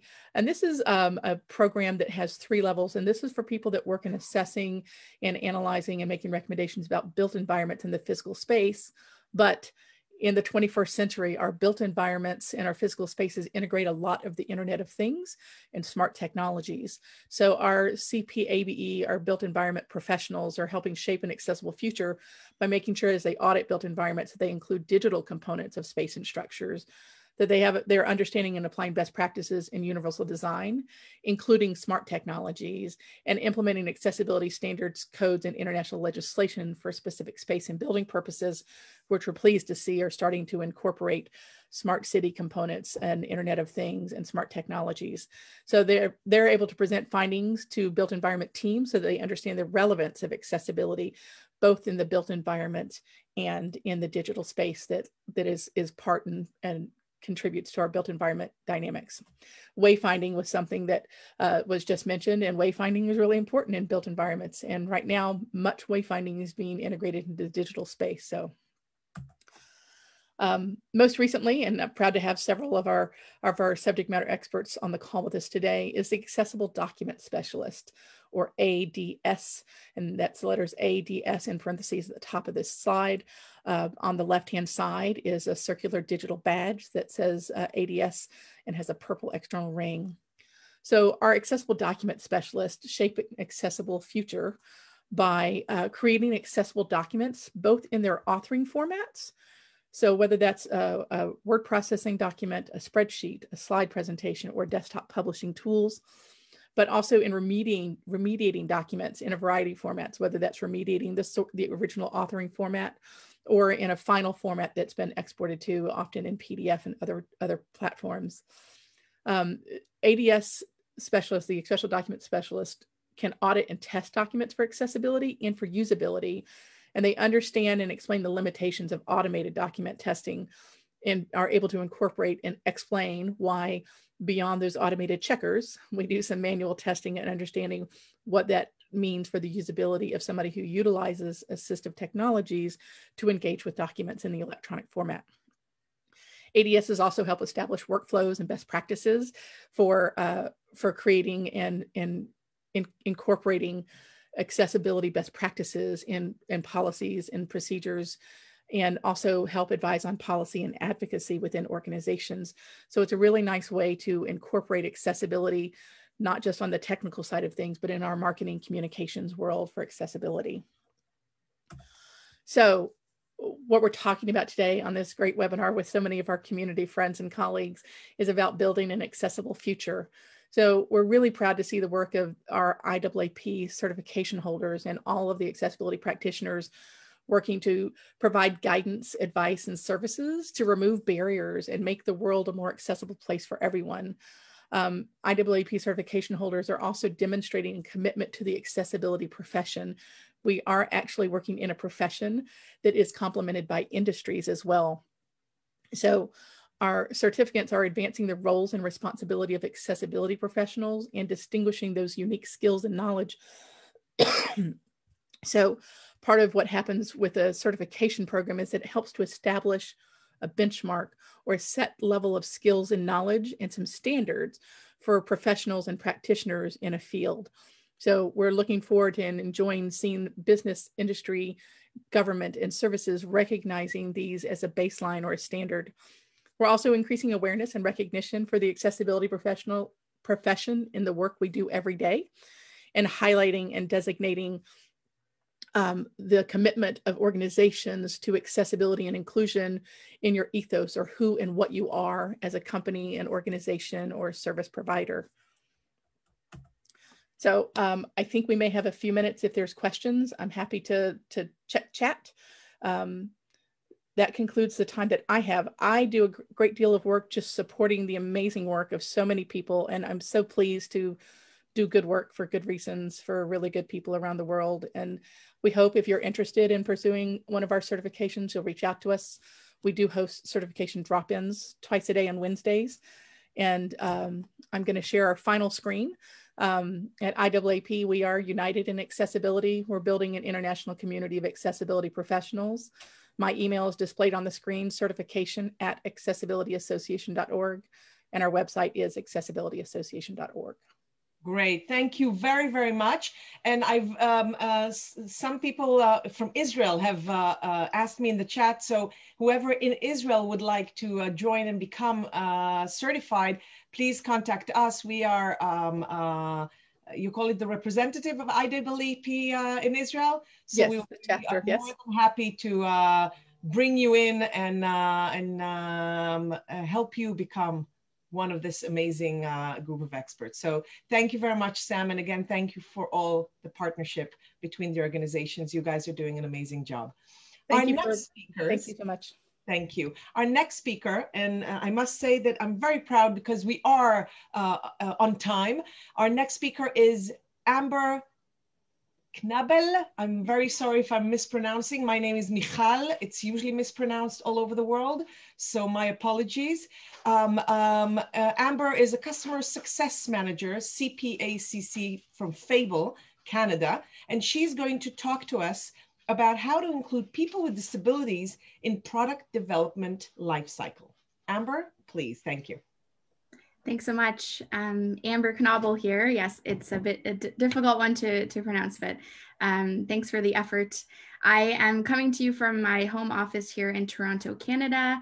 I am a white woman with brunette brown hair wearing a black collared shirt with some white polka dots. I'm really excited to get started with my presentation today, so I will begin by sharing my screen with you.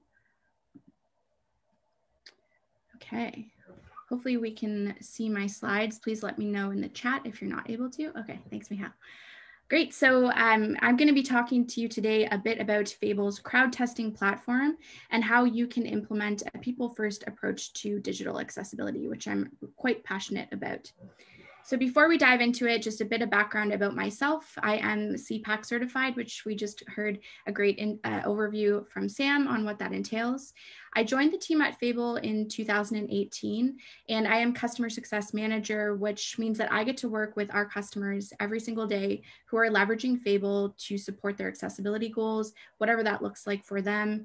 That includes everything from helping folks and providing guidance on test plans to contributing to broader accessibility strategies. It's really challenging and meaningful work that I love.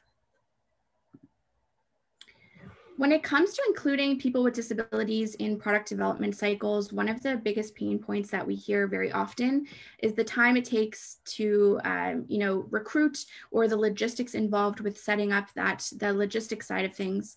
So Fable really makes it easy for you to connect directly with real assistive technology users online and on demand as you need to. Logistics and recruitment aside, Fable is really great to complement any automated testing you may already be doing. We do know that a lot of folks do leverage automated tools, and we always do encourage folks to do a combination of the two. And really, Fable is here to support you get feedback from assistive technology users at various stages of your product cycle. So whether you're looking to get early stage design feedback on a prototype, or you're looking to validate some remediation work on the technical side, we have an engagement or request type that can suit your needs. When it comes to Fable and really what we stand for us, accessibility is not just about access. Our end goal is to ensure that people with disabilities are producers and contributors who are actively helping to shape digital products and the digital world at large. So our crowd testing platform is powered by people with disabilities, and that's our workforce. When it comes to the Fable workforce, the workforce consists of people that are at different ages, stages, walks of life, and levels of expertise with their assistive technology as well. We have a peer-reviewed feedback approach, which ensures that you're getting high-quality feedback that you can really trust. It's coming from the experts, which is people with lived experience. And ultimately, Fable's workforce is able to support you and your teams with whatever you're looking to achieve, whether that's more on the education side of things or conducting technical reviews. A couple of key considerations that I like talking a little bit about when it comes to engaging people with disabilities in research or testing. You know, we're all in the process right now of shifting to a remote first approach, but when it comes to accessibility user research in particular, remote first really does open up a whole new world, not only for you as a researcher, as you're able to engage more diverse users, avoiding barriers like regional barriers or location, but the benefits for people with disabilities participating in that research are really exponential, weeding out some common deterrents like travel or using technology setups that are not their own and not what they're typically comfortable using. Another key consideration here is really shifting away from a project approach to accessibility or looking at accessibility as an add-on. Small but regular engagements over time will really help you and your teams and your products at the end of the day in the long run. Okay, so when it comes to Fable crowd testing as a platform, and we've been very intentional, making it sure that we could easily fit into whatever existing accessibility practices you may have within your organization. So as I mentioned earlier, whether you're looking to get design feedback on a prototype, or you're more focused on compatibility issues or compliance side of things, we have a number of different requests that could suit your needs and connect you with the right members of our workforce. I did want to focus on one of our request types in particular, which is our self-guided task. So with our self-guided task, this is an unmoderated, usability focused request type. And I've actually recorded a demo that I'd like to share today just to give you a sense of what that looks like.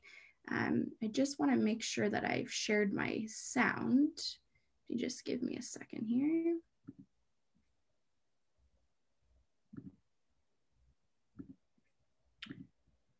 Okay.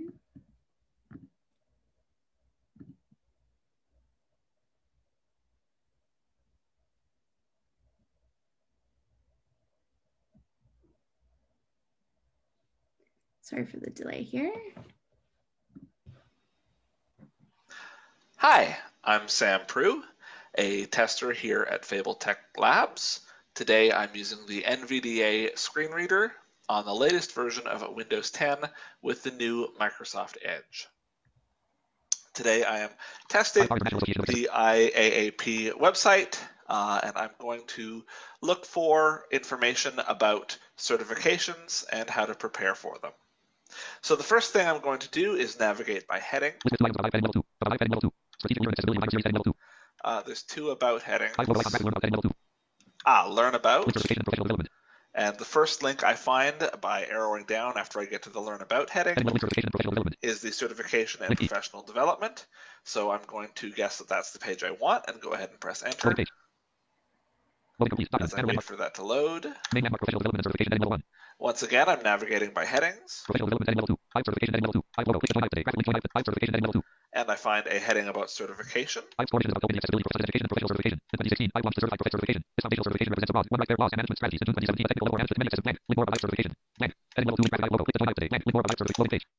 More about certification.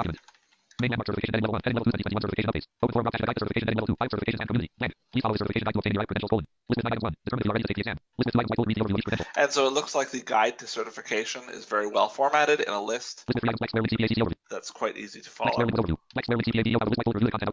And lists various certifications and their overviews.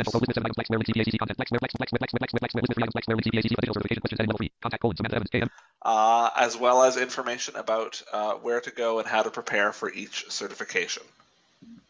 And so if I was looking to take any of these certifications and find out how to prepare for them, this is quite an easy experience, as all of the headings are well laid out. The main content of each page is marked by an appropriate heading, and everything is organized in a list view that makes it easy to jump from list item to list item and figure out exactly the information that I need for any given certification. Thank you very much. Okay, flipping back over to our presentation here. So what you see with that particular request type is that you do get a video capture of a member of the Fable workforce going through a task of your choosing on your product. They'll provide feedback aloud and share their screen with you so that you can really experience what's going on with your products when assistive technology users are going through them. To complement that video capture, what you also get is a score. Now, what we've done is we've taken this system usability scale, which is a common methodology in the research space, and we've remixed it. What we found is that it really didn't take assistive technology users into account. And benchmarks like this are really helpful for you to track your usability over time in the context of accessible user experience. So that's one of the options that you can use through the Fable crowd testing platform, but we have actually released the accessible usability scale survey free for public use. If that is of interest to you, feel free to check that out on our website as well, or one of my colleagues can drop the link in the chat. When it comes to what does success using Fable look like, I know I'm short on time, so I'll quickly get through these ones, but ultimately for myself, I get to work with our customers on a daily basis. And what really gets me excited is when I see those shift in perspectives from folks. So when people shift away from that compliance focus to really focusing on innovative experiences, how to drive and create enjoyable experiences, not just usable ones, as well as that commitment to sustainable accessibility, what I mentioned of, small but regular micro engagements, if you will, over time. Just to wrap things up here, 10 minutes goes by so fast, I could talk about this all day, but at the end of the day, accessibility is everyone's responsibility, regardless of what your role is or what buy-in looks like for your organization that you may be involved with. At Fable, we're really lucky to work with companies that have a wide variety of different accessibility maturity levels and different digital teams, research teams, external vendors. And what we know to be true is that it really takes a coalition to drive mature accessibility practices. We're really excited that there's so much momentum across various industries at this point as it pertains to accessibility, and especially a heightened focus on actually including people with disabilities in that process. We're happy to be part of your accessibility journey, whatever that looks like for you. And our final slide here, I'll just pop up my information. You can reach me by email if you have any follow-up questions, or you can check out our website at www.makeitfable.com. Thanks everyone for your time today. Thank you very much, Amber. Fascinating indeed. And we will move immediately to our next speaker. I'm trying here to keep us on time. Of course, each one of you, we would have loved to hear you for a half an hour, easy.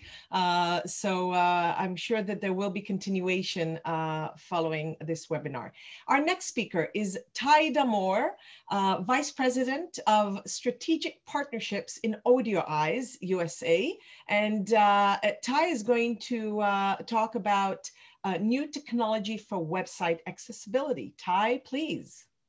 Awesome. Thanks, everyone. I'm going to go ahead and share my screen. But before doing so, I'm a white male in a hoodie. I also I'm in the casual quarantine dress code still with my quarantine hat on that has been on for the last 9 months.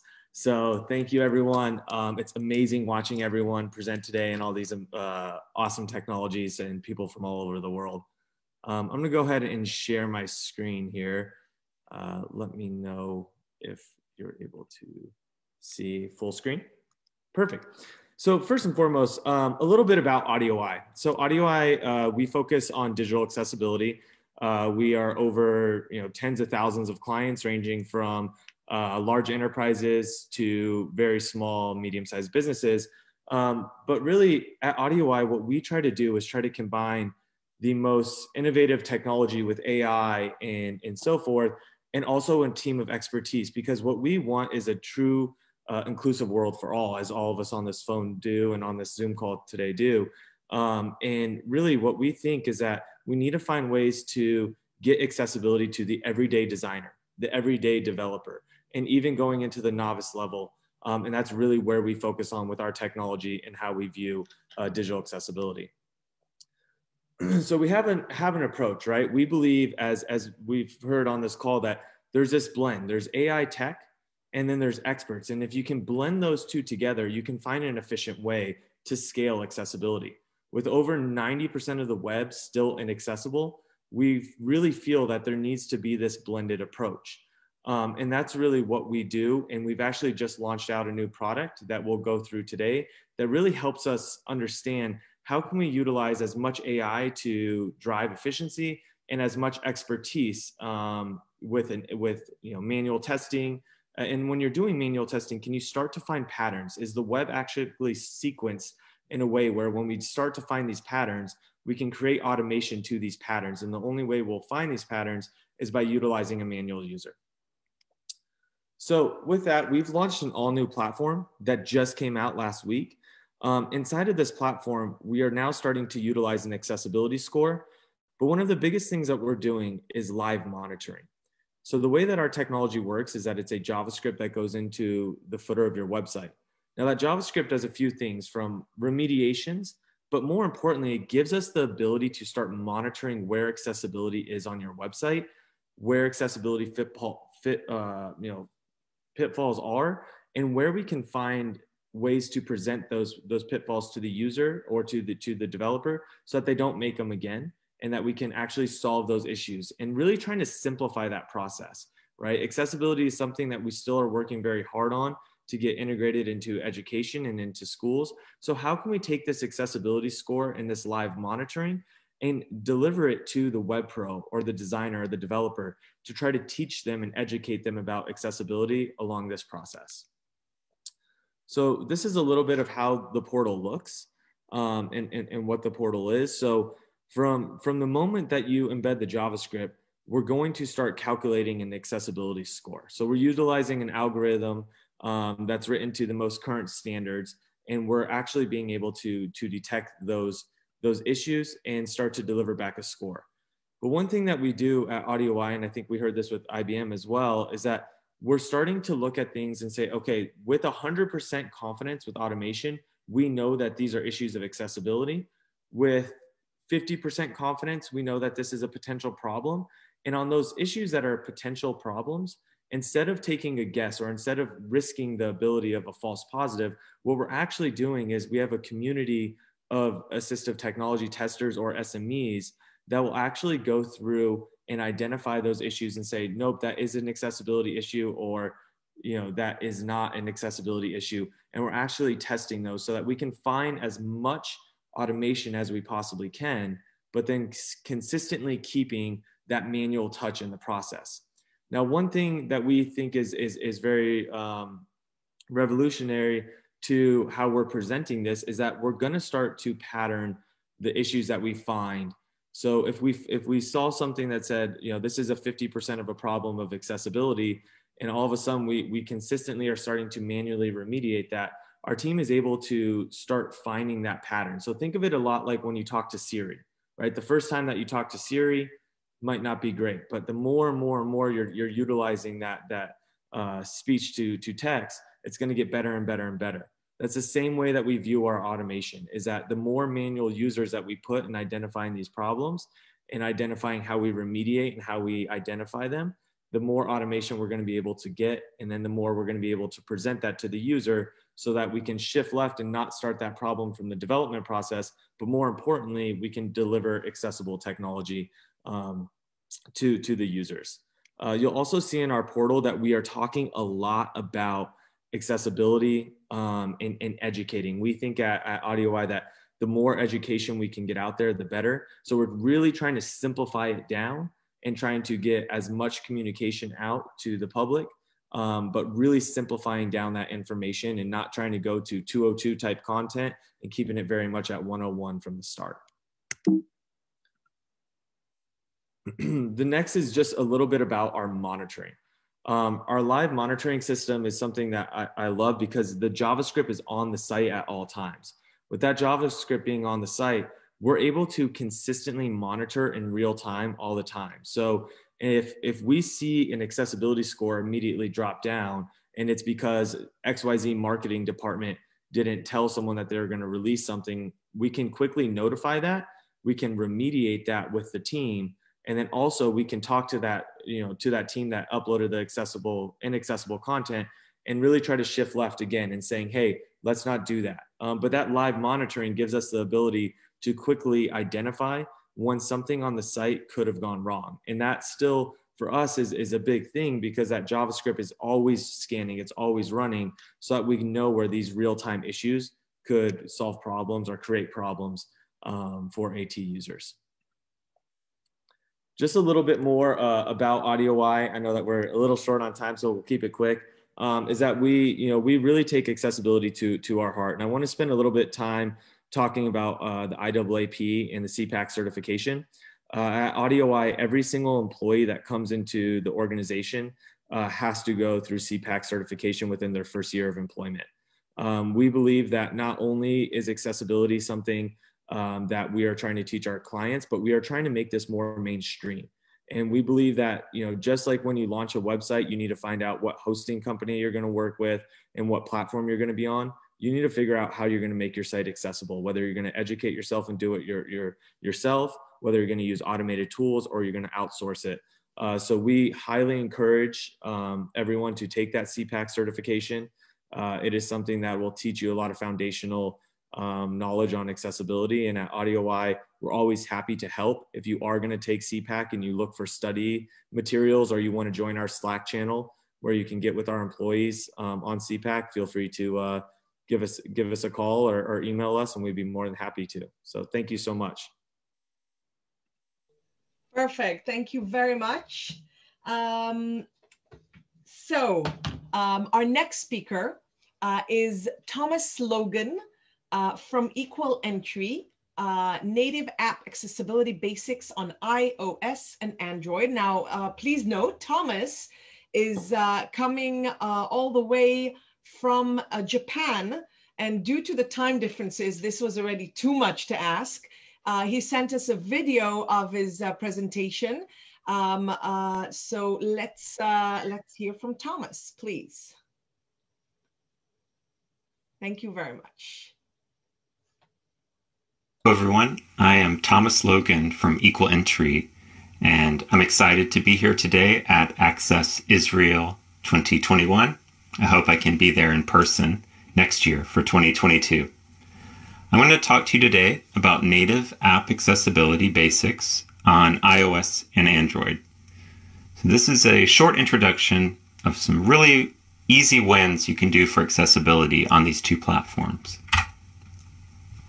I'm coming to you all today from Tokyo, Japan, so I apologize that I can't be with you virtually in the same time, but as I mentioned, I really hope next year we can all be together in Israel and I get to meet you all in person.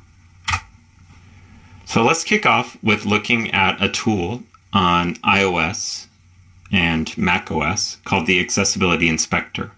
This is a developer tool that developers, either for yourself or for a member of your team, you can run a series of checks on your code inside of Xcode, the Apple developer tool for building these experiences. I'm going to show you a quick example of how to use the Accessibility Inspector.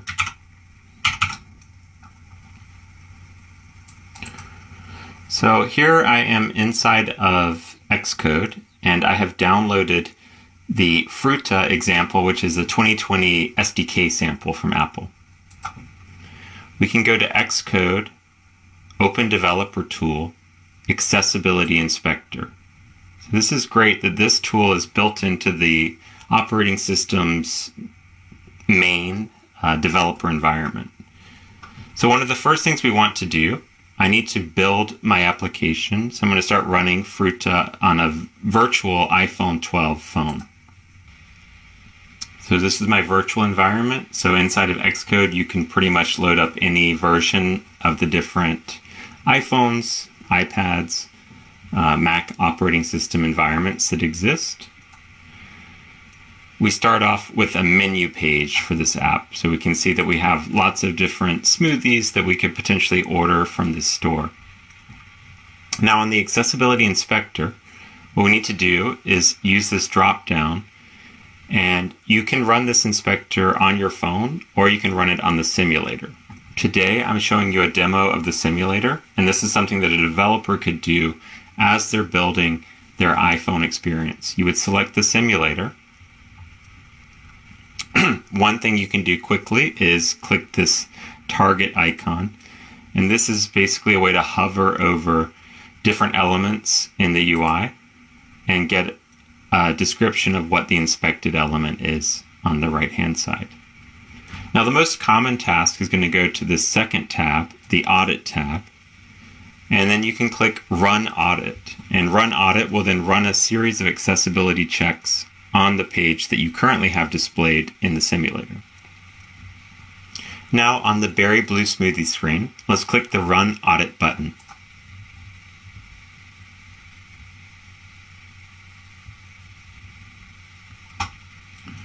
After a few moments, we get a set of checks, and these are all things then as a developer we can take a look at. We can look at the color contrast for things like the menu color here, so that pink and white color. needs to have some evaluation, and potentially we can make that a stronger contrast and make that work for people that have accessibility requests. Then we also have another task. Let's look at potentially inaccessible text. These are all things we can inspect and learn more about inside of the tool. Another way we can use the tool is to go back to the inspection tab and click on the target to hover over elements in the UI and find out what they're communicating to VoiceOver. So here we see that this icon, which appears visually as a heart, has a label of love and a trait of button. And if we click on the speech button, we can get the operating system to tell us what VoiceOver will read if it encounters that element. It tells us love button. So this is kind of a nice way for developers to test and use a screen reader without actually having to load the code onto their phone. And so I think these three features are a great way just to get started in looking at accessibility on the iPhone and inside of the developer environment. Now I'm going to show you a very quick testing tip on your iPhone directly. And I'm sharing my iPhone to the screen through QuickTime, which is also just a great thing to know. If you're working on accessibility testing, you can connect your iPhone to a Mac and with QuickTime display your phone on the screen. So here's my number one tip for testing with VoiceOver. If you set up an accessibility shortcut, you can press the power button 3 times, for example, and then I get these accessibility shortcuts that display, and I can choose to turn on or off VoiceOver. So one tip is get accessibility shortcuts set up so that you can quickly turn VoiceOver on and off on your phone. And now this is the US Postal Service mobile application. And this example is just to show you really quick test, easy to do for almost anyone. Once you have VoiceOver running, take 2 fingers and swipe down from the top of the screen to the bottom. And VoiceOver will start reading the elements that it encounters in sequential navigation through that phone UI. So here I see that zip codes button, schedule pickup button, hold mail button, change my address button. By using this UPS mobile application, terms of use, you agree to these. Contact us, privacy policy button. So now I'm going very quickly here. But the idea of this test is you're looking to see if the screen reader 1 is reading everything that we see visually on the screen, and if it's reading it in the correct order. So, because I do this a lot, I noticed that while I was reading by using this UPS mobile application, terms of use was read next. So to be logical, it should be reading, by using this USPS mobile application, you agree to these terms of use. So with that very quick test, I see that there's a problem with the elements being out of order. And for developers, this is a very simple fix. There's lots of documentation on the web on how to go fix that. But if you run this test on all the screens of your mobile app, it's a great way just to find out, hey, is everything that I use in my app have a label, and is it being read in the correct order? And if you find an issue, work with the developer, or if you are the developer, go in and just make a quick fix. These are like 1 minute to 5 minute fixes if you have done the training on how to make your app accessible. All right, so now I'm going to switch to my Google Android device, and I'm going to show you the accessibility scanner that exists and can be installed from the Google Play Store. So here I'm going to use a tool called Visor so that you can see my screen. So this is Visor showing my Android screen. And under the accessibility settings, if I've downloaded the accessibility scanner, I can turn on and say Use Service. If I click the Allow button, I will now have this blue checkmark icon that sort of hovers around on the screen, and you can drag and choose where you want that to be displayed on your screen. But let's open the same USPS mobile app, but now on an Android device. And let's try going into one of these screens. So just like on the Mac operating system, we can run an accessibility scan of any page that we load inside of this application by clicking this check mark. and saying take a snapshot. So here we see the accessibility scanner has 2 suggestions for improving the experience.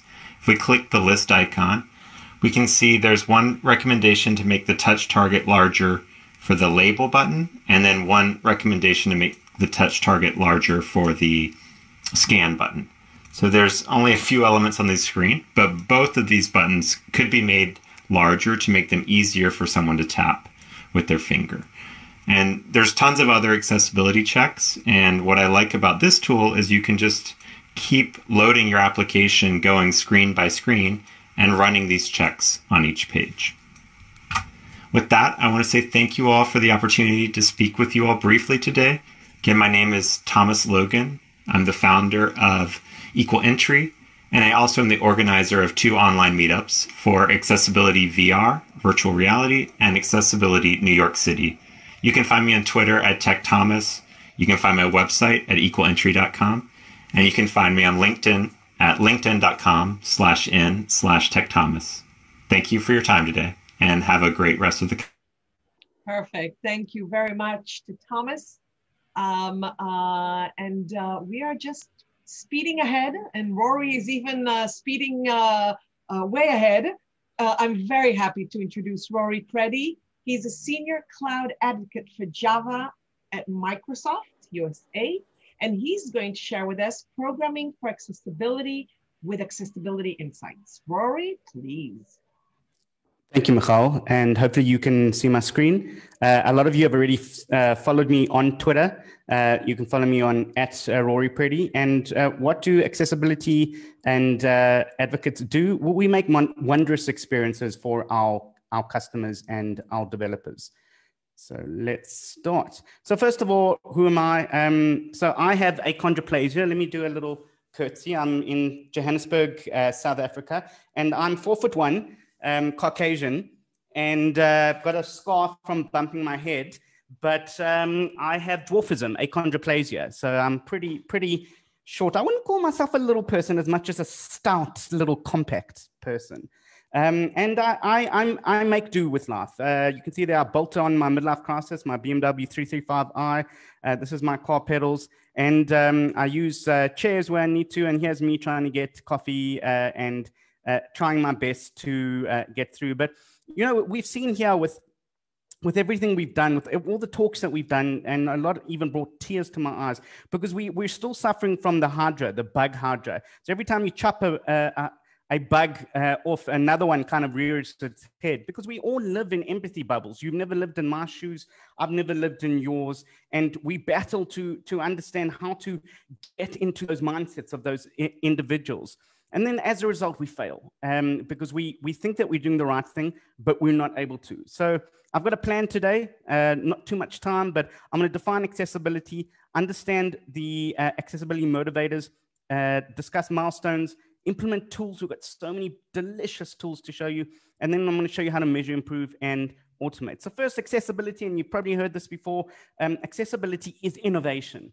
And accessibility, if you follow it from inclusive design to compliance to productivity, you lead into innovation, because you take yourself out of that kind of bubble, and you do what you know is right for your customers and audience. And it's not disability. Let's also clarify disability. Disability is not a personal health condition. You don't go to a doctor and you say, I'm not feeling too good, and he says, yeah, I think you have the disability. You only have it when you have a mismatched human interaction. Like, I bought a scale, going through a midlife crisis, jumped on it, put my details there, and it called me all horrible names because I didn't realize I was so short. So we've also discussed the WCAG accessibility design principles. I'm not going to discuss this too much. Perceivable, operable, understandable, and robust. But there are thousands of those actual features here, and we're going to do a little demo a little bit later on how you can actually get a hold of and really get the grasp of those accessibilities, because there are motivators to why you need to understand these WCAG features. First of all, stick and carrot. Let's do stick. The US 21st Century Digital Experience Act and the EU Parliament Directive on Digital Accessibility says everyone has to be WCAG 2.1 AA compliant. Easier said than done, but I'd like to think that it's the carrot. And best summed up by Bill Gates, for most of human history, we put our innovative capacity into improving the quantity of life. Because we're living longer, our focus is starting to shift towards improving the quality of life, getting and popping that empathy bubble. And once we pop the empathy bubble, we go from pity to sympathy to empathy to compassion. And you do that by using, persona spectrums. And you can create these persona spectrum labs. You've got Claudia, Ashley, and Ron. And you sit and you take your bubble and you take yourself out of the bubble. You can access a lot of these persona spectrums. I'll give you the slides to the organizers to share with you later. And once you do that also, you can start to do inclusive design. So inclusive design, you recognize exclusion, your persona spectrums, solve for one, extend to many, learn from diversity. And we touched on, Yuval mentioned on learning from AI. And here at Microsoft, we have our AI that actually learns from your experience. So the persona spectrum, this is an amputee, one arm injury, and new parent. And if you look at the US Center for Statistics, the permanent disability there, the amputee, is only 26,000. But when you sum them up, you get 21 million, because if you look at the totality of accessibility requirements, there's 3 billion people out there who need that accessibility. So you have your persona spectrums, you've looked at how to extend to many, and then you take your scenarios. You've got your ticketing scenario, you buy a ticket for an airline, registration, navigation, checkout, you superimpose there, and everything changes. You can see now responsive design, captures, font and color options, single sign-on, callback help, and then right at the end, AI adjustment. You put in your accessibility details, and AI changes the process to accommodate you. So let's look at milestones, and we've seen shift left, but typically you have the bolt-on right at the end, like me and my BMW. But everyone now is saying, do more in the beginning. Shift left through the design process. This is the software design process, and bring in accessibility throughout the entire process. And how you do that with tools. So introducing Accessibility Insights. And Accessibility Insights is actually paired with our partner DQ Labs, and it allows you to use their engine and Chrome or Edge plugin, and it tests your accessibility requirements. We've got Accessibility Insight for web, for Windows, for CI/CD, so DevOps, for Android, and also for newly released GitHub Actions. And what it does, it uses the X engine, so you can use that, but it scans all of your systems, and it does it throughout the development process. So I'm not only speaking on just bolt-on, but now you can use it in your DevOps process. So we've got it in Microsoft.com, GitHub.com, Microsoft X pipeline, samples, and it gives you a view of exactly what and how accessible your software is before those problems, before the hardware rears its ugly head. And once you have that, what about AI? So introducing an immersive reader. Now, immersive reader is a cognitive services that we created, and it's bundled with our accessible Office products. You just click on Accessible Reader, and it's our learning tools, and you get the ability to create your websites and your app accessible. But Rory, what are you saying? I don't want to use Office tools. This is available as a standalone tool that you can just pop into your accessible or inaccessible websites. And I've got a nice little demo that I'm going to do later. And it can go and can create AA compliance with one click of a button. So Immersive Reader allows you to take language, translate into 60 language, pronunciation, syllables, and also pictures. But what about something a little bit more? What about AI? So introducing Azure Computer Vision. And what that does, it takes narration. So the biggest win recently was alt text though, but this does it for you, but it does it better than a human. Now we entered the No Caps Facebook challenge, and what happened is that our AI beat the human readers there for captioning. So you can see here are three individuals, Satya Nadella, Bill Gates, and Steve Ballmer, but they're posing for a picture. And we took our linguistics AI and paired it with our computer vision and allowed us to say Satya Nadella, Bill Gates, Steve Ballmer posing for a photo with a compliance and a probability. So I've got a nice little demo that I've got here. So the first thing that we're going to do is that we're going to look at the accessibility insights. So I'm going out of there and let me go into Chrome.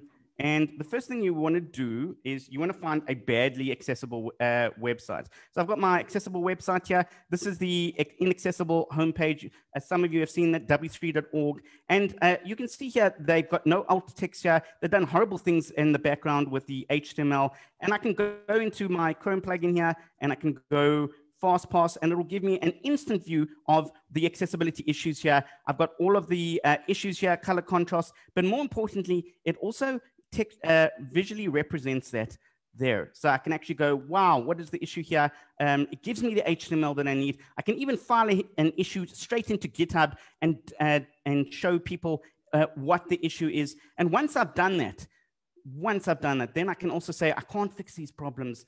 Now I need to bring in immersive reader. So this is immersive reader, and I've switched on the text. You can click on here, and I've got this running in a little JavaScript script there that I've used. An immersive reader, if I click on immersive reader, hopefully you've got the text, the sound there, it'll take your entire website and it'll convert it into a accessible.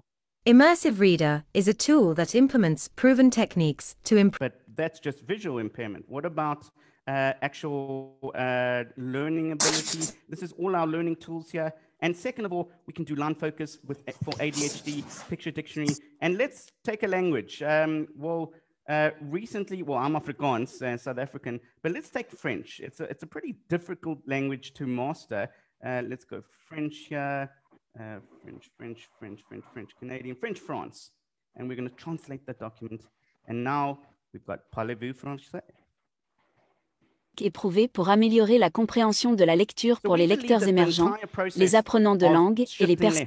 Includes AI, and it takes through that AI adjustment, like Yuval mentioned there, and it superimposes over there with accessibility insights to do the initial testing, to the DevOps pipelines and processes using GitHub Actions and Azure DevOps to do the continuous testing, and then right at the end to do the AI adjustment to make sure you can actually bring everyone into the fourth industrial revolution, which is to improve the quality of everyone in every organization to achieve more. Thank you so much for today. I've learned so much about the speakers, the incredible speakers that we've had today.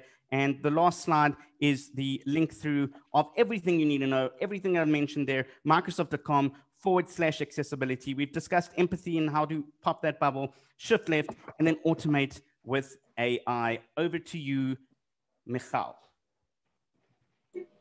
Amazing, amazing, amazing. Hold on. Thank you very much, Rory. And it's always great to see what you guys are doing. And I think that one of the good aspects of these webinars, you're doing such amazing stuff, but not everybody at the end users know about it. So I really appreciate you coming and sharing with us. And I'm sure that there will be, and I see from the comments in the chat, there will be great follow-ups following this. Yes, I see Yossi is very excited. Thank you, Yossi, for, yeah, wow, I see Tessinapes. Amazing, great. So Rory, great applause here. I will now invite our second tip from IAAP experts, and now it's going to be from Sarah Kinner. Sharonee, please.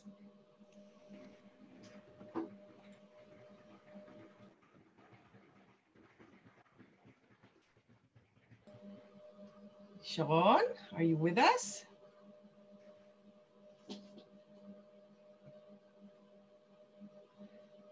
Yes, here we go.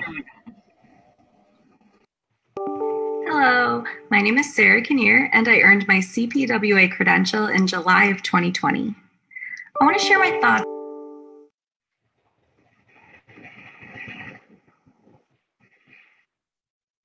on using technology to increase human efficiency. At AudioEye, we believe that web accessibility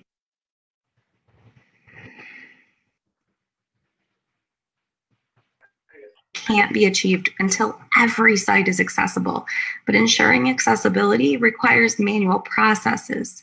So how can we keep up when more than 547,000 new websites are created each day? We need to scale our human efforts by leveraging technology.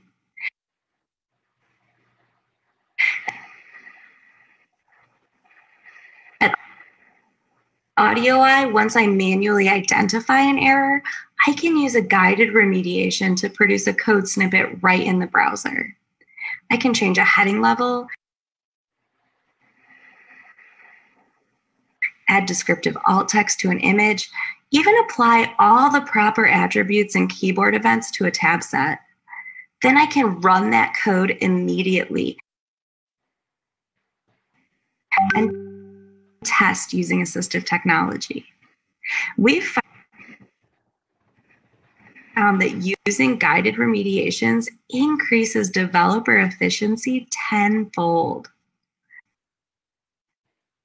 The only way we can meet the challenges ahead is to embrace the technological advances that can help us do our jobs more efficiently and accurately. Thanks for taking a moment to hear my thoughts. Enjoy the rest of the conference. Thank you very much. And I know that Sharon is under pressure if the video doesn't work. Sharon, everything is okay. I think the message has been passed on. And thank you for everything that you're doing on the other side of the camera.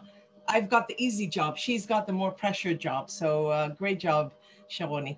Okay, our next friend and partner and sponsor and speaker is Adam Spencer, the president of AbleDocs from Canada.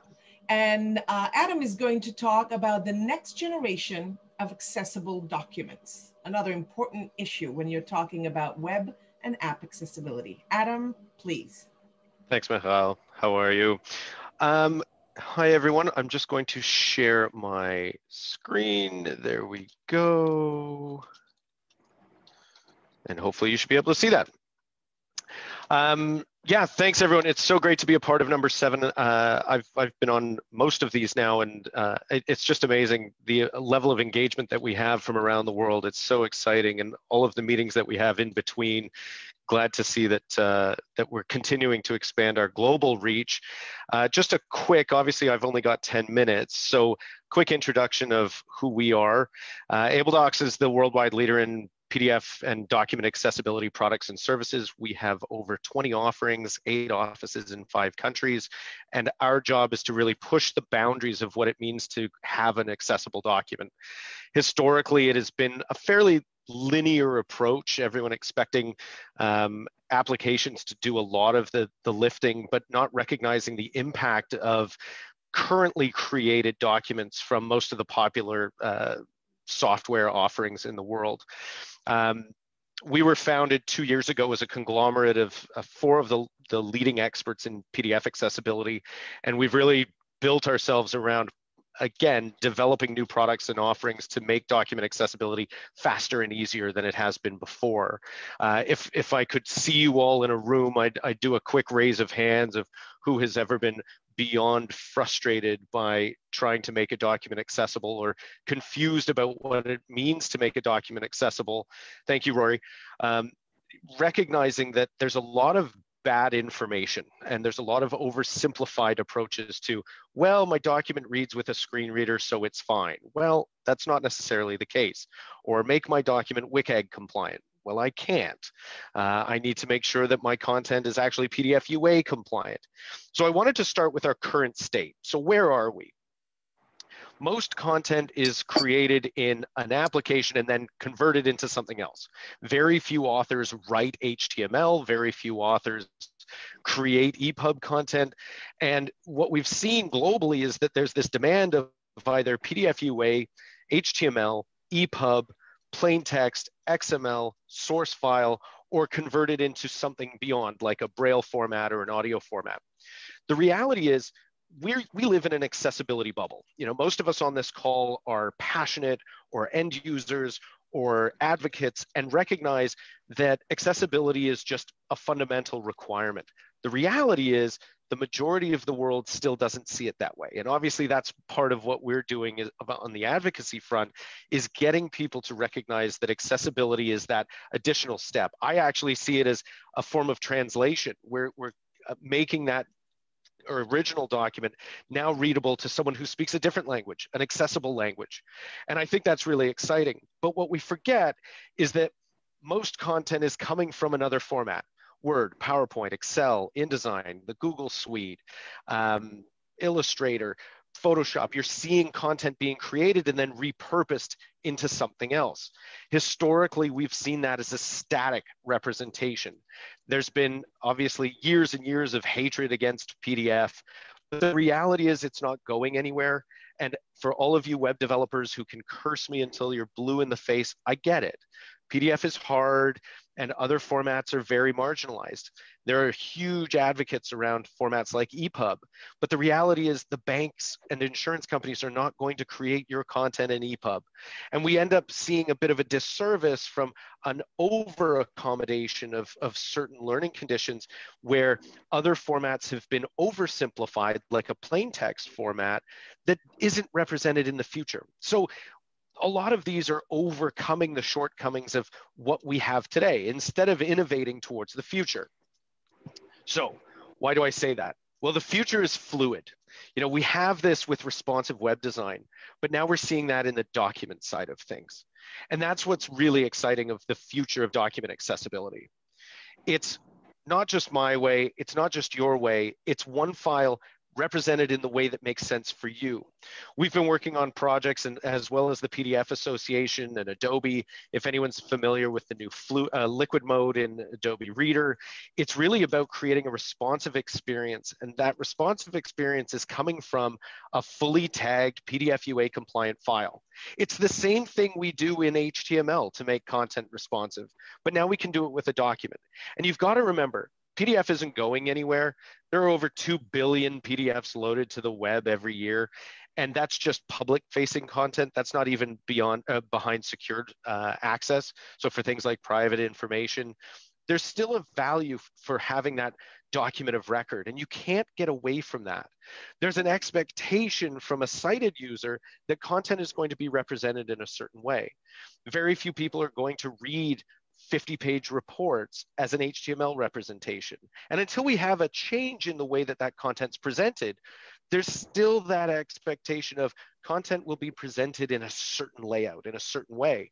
But if we make it fully accessible, then we can change that viewing experience or technology experience to the way that fits us, the way that is personally representative of the way that I can read my content.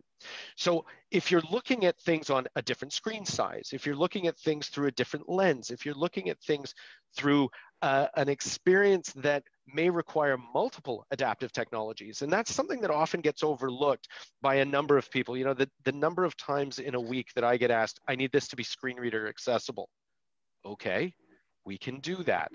But what about other print disabilities? And that combination is very difficult to even consider all of the permutations, because there can be a multitude of print disabilities in combination. And how do those technologies interact with each other? It's one of the reasons why personally and professionally and corporately, we're such advocates for PDF UA, because it provides a standard talking point. It gives us a language that we can interact with. We can repurpose that content. A fully accessible file can be exported into 28 different file formats in a matter of a click. We can also repurpose that content. So if we want to then bring that file out into a different format that may accommodate an individual's preference or make that reading experience that much easier, we can do that if we're starting from a good place. And the bad mouthing of an animosity towards PDF or documents in general, and the gearing towards HTML, there's nothing wrong with HTML, but not all content will be best represented in that format. And we've got to move away. Again, I've been in this for over a decade, and the hatred and vitriol towards document formats is fascinating because, yes, 10 years ago, documents were horrendously inaccessible, but we're seeing that progress. The developers behind all of those formats are pushing as hard as we can to make sure that we've got as inclusive an experience as possible. And you've got to recognize that we can lower the barrier towards a fully accessible and compliant exchange format. You've got to remember, it's that exchanging capability and different representation of content that really makes content accessible. If we can have additional ways of interacting with the content, then we can have that represented by different adaptive technologies.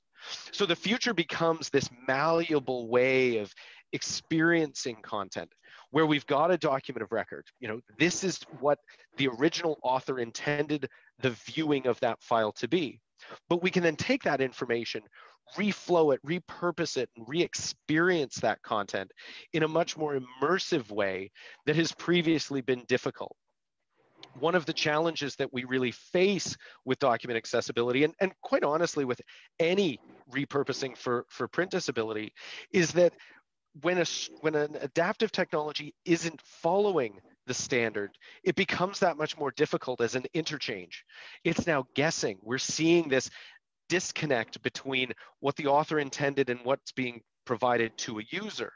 If you forget about how a user is going to interact with the content, then you're not making your content accessible in the first place. You really have to understand, and we continue to push on the AT vendors to follow standards, not just best practices, because we need to have a line in the sand. Any of you who are developers know that if you have an empirical pinpoint saying, if I do this, then another piece of software will know how to interact, that's how we're able to provide that experience. We're able to provide a user's choice of how they interact with it. We're seeing complete representation changes of how we go from an image into a tabular data and back based on the screen that we're looking at or based on the AT that's interacting with that content. And that becomes really exciting and compelling for the future, making sure that things are backwards compatible. So a file that we may have remediated 5 years ago will still be fully accessible 15 years from now is really the goal of all of this backwards compatibility. We can't change the way an author is going to create that content, but we can do a better job of educating them to make sure that they're using best practices as well as using software that complies with those capabilities.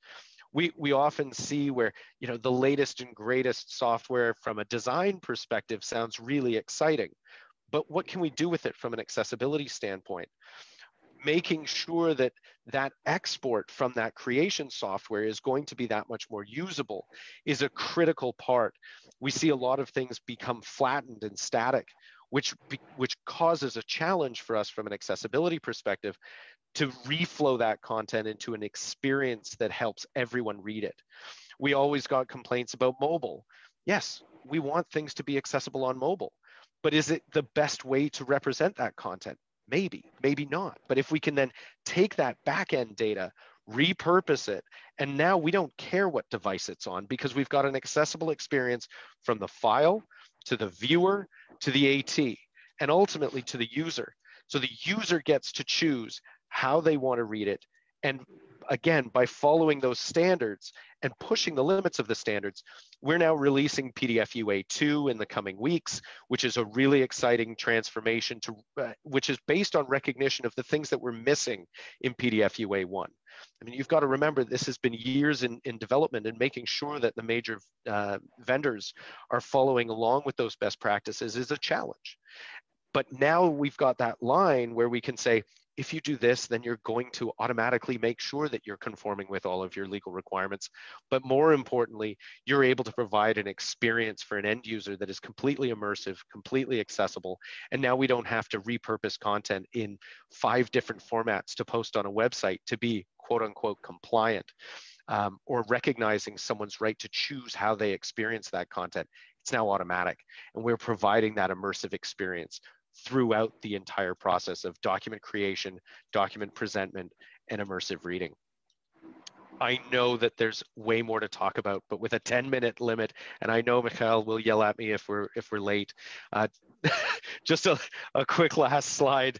This is our corporate contact information. Again, we've got offices throughout North America and Europe. We work in 49 different languages. We're always happy to answer any questions you might have about document accessibility, and obviously our product suite and services, but I never want to get too pitchy in conferences. Please follow us on LinkedIn or Instagram or Twitter, and looking forward to the next time we get to see you. Thanks so much.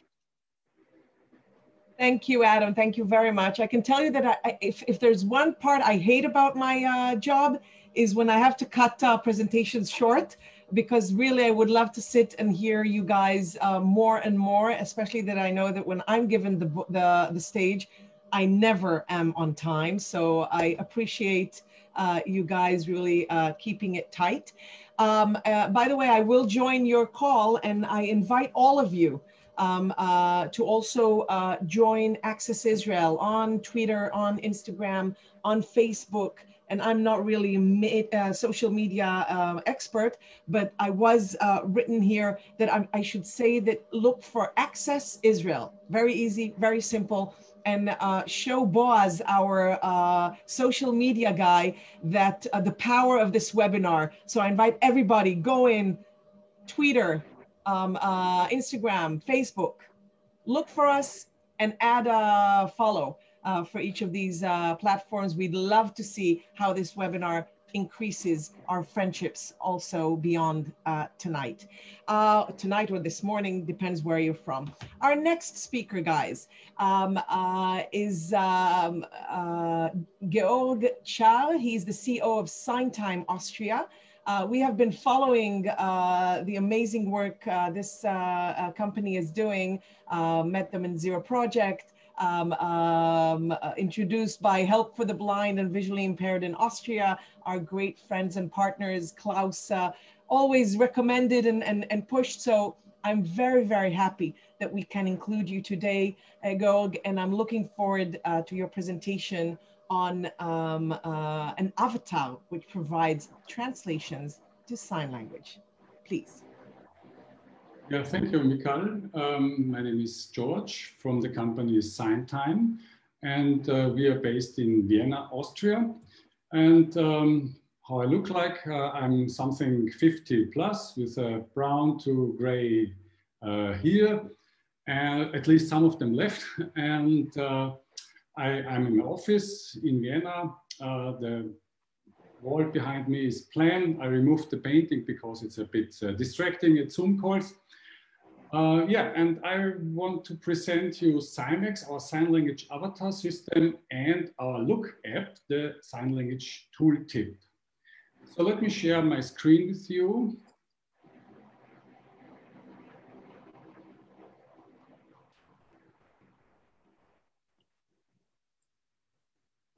So I hope you can see it.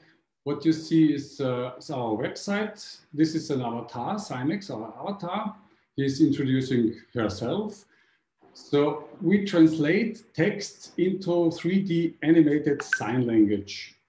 We do this in a semi-automatic way, and I will show you some works we did in the past with the avatar system.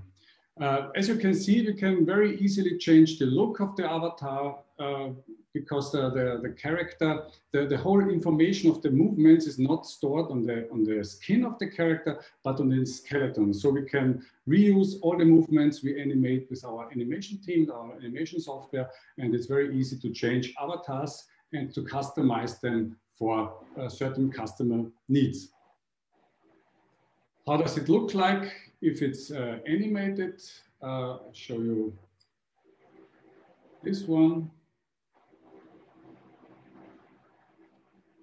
So this is a semi-automatic animated translated avatar with sign language. How does it work? The engine provides a suggestion of a translation, and our human translator overworks that and optimize the translation. And if they are satisfied with the translation, then we render the video and we send the video to our customers. Our customers send us the text information, which is to translate it, and we provide the translation as a service. So I already mentioned that this is a semi-automatic way, but for some use cases, we also have fully automatic translation. So that works if we have very highly standardized text informations, and if you just replace variables within sentences. So one use case of that is the translation of public announcements in public transport systems. Like this one, this is we did this within a project with the Vienna a public transport company. And with this avatar system, we translate in real time the public announcements, the incident messages and other announcements, which normally you hear by the loudspeakers, and we send this message to the smartphones of the deaf people as a push-up notification. As I already mentioned, it's very easy to change the skin of the avatar, and our customer can do this by themselves. So we have an avatar editor on our website. It looks like this. And it's very easy. You can just change. You can change between a female and a male avatar. You can change the clothing like this. You can change the hair model like this, and also the colors. So there's everything possible. You also can insert some logos and background information, so you can really customize the avatar for your special needs. All customers can do this by themselves. But in some very special use cases, the avatar editor does not fit the needs of the customers, and for that we have very specialized avatar designers, and they can, for example, produce avatars like this one. So this is a very special avatar made for a customer, for a Roman museum in Germany.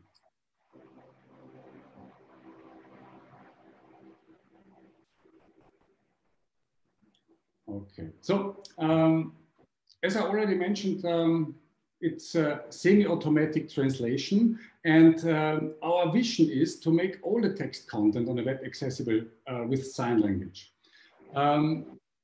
As our translation still requires a lot of manual work, we have developed a new product. And as Ival mentioned in his presentation, enabling full accessibility is still complex and expensive. Yes, of course. Almost mission impossible to make it fully accessible, not only for the deaf people. We agree with that. But for that need, we developed this, the lookup technology, which means that we can provide the description of certain expressions and words in sign language. So it works like a tooltip. Maybe you all know the tooltip, like used on Wikipedia and then all other websites. And the tooltip works in the same way, but we don't provide text for text, but we provide sign language for text.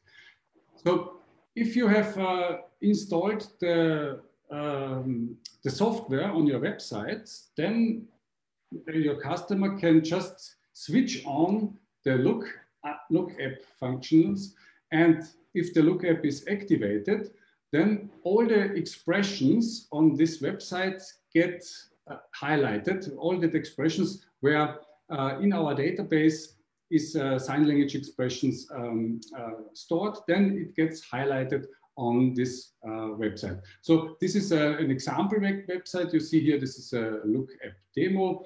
A normal website. In this case, we have some medical information.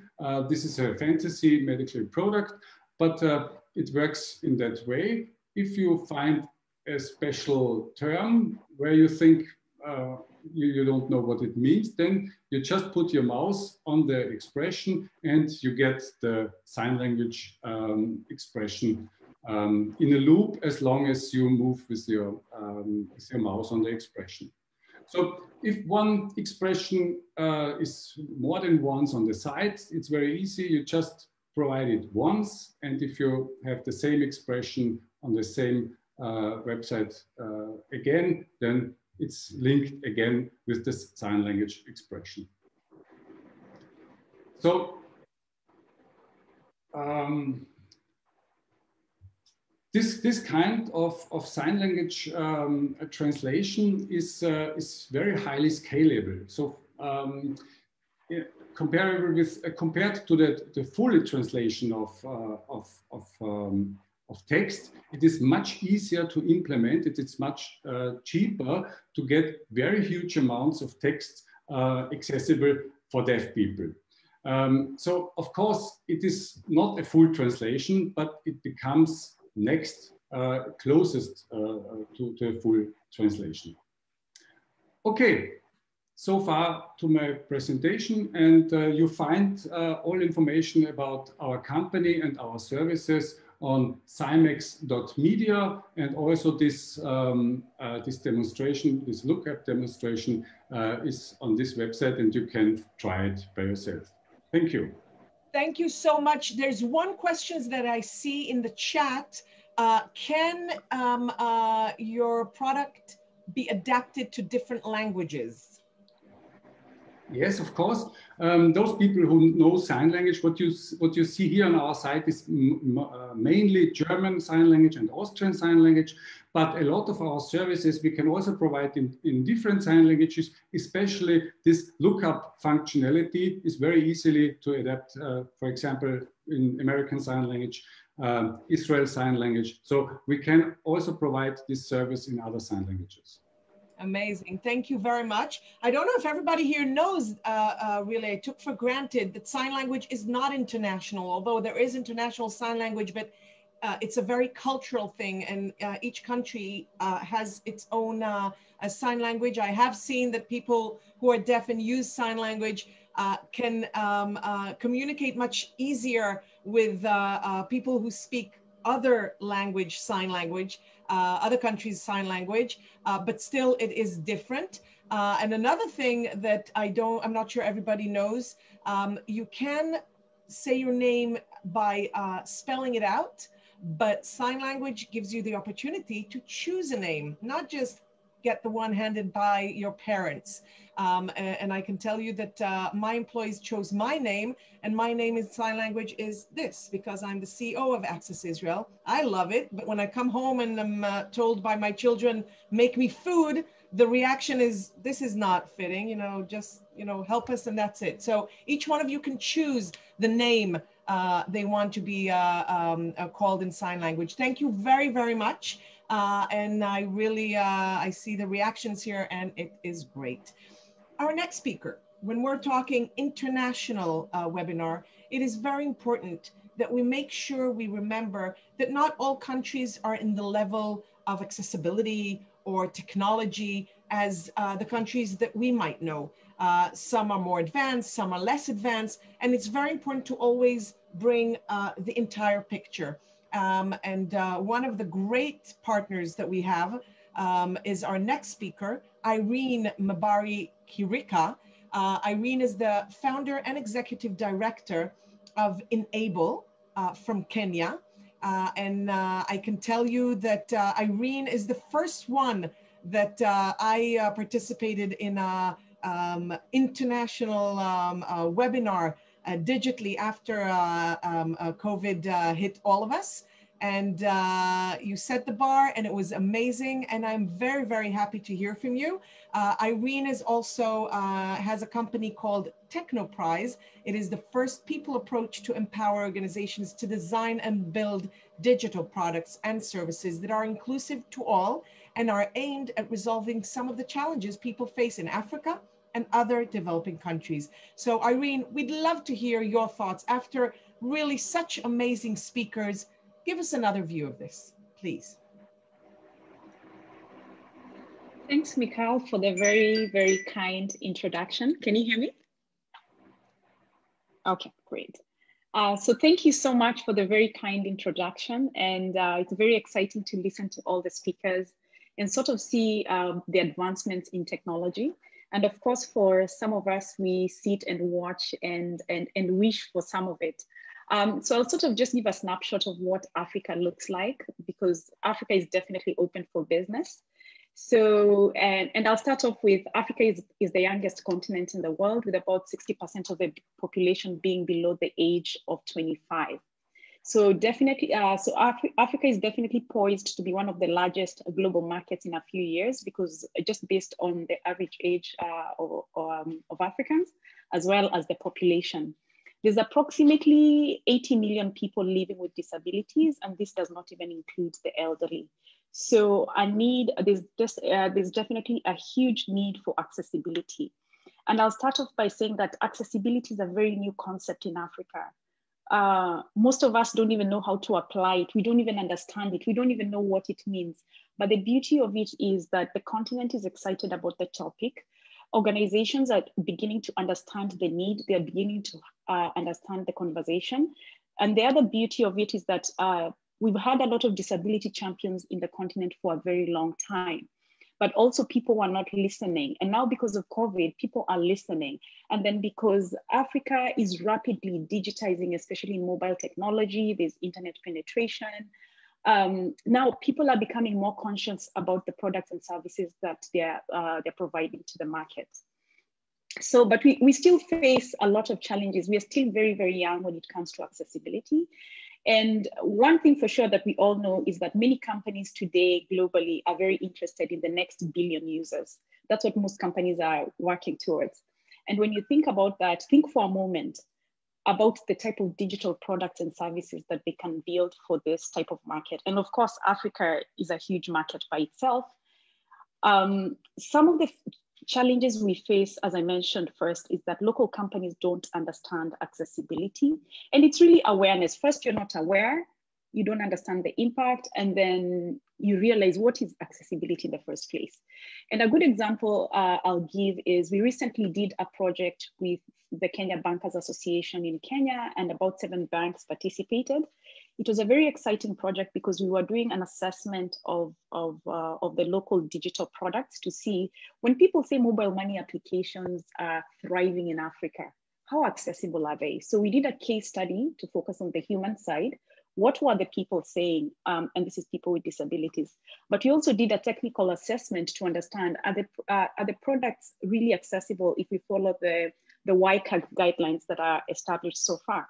And what we found is that only 30% of the people we spoke to with disabilities actually use web and mobile money applications.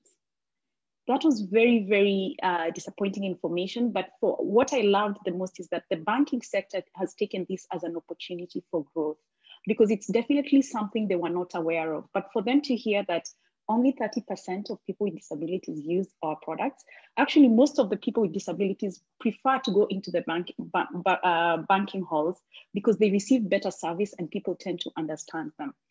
Another challenge we face in Africa that I'm very particular about is international organizations, businesses, and even just donor agencies working in Africa are very, very quiet about accessibility. But if you come to the first world country, they're the main champions of accessibility. So this is an area that I believe we can work together, because I believe accessibility is a collaborative effort to make sure that if some of these companies have a global accessibility strategy, we make sure that it's trickling down to their local offices so that their local offices are also developing accessible products and also just promoting accessibility on the ground.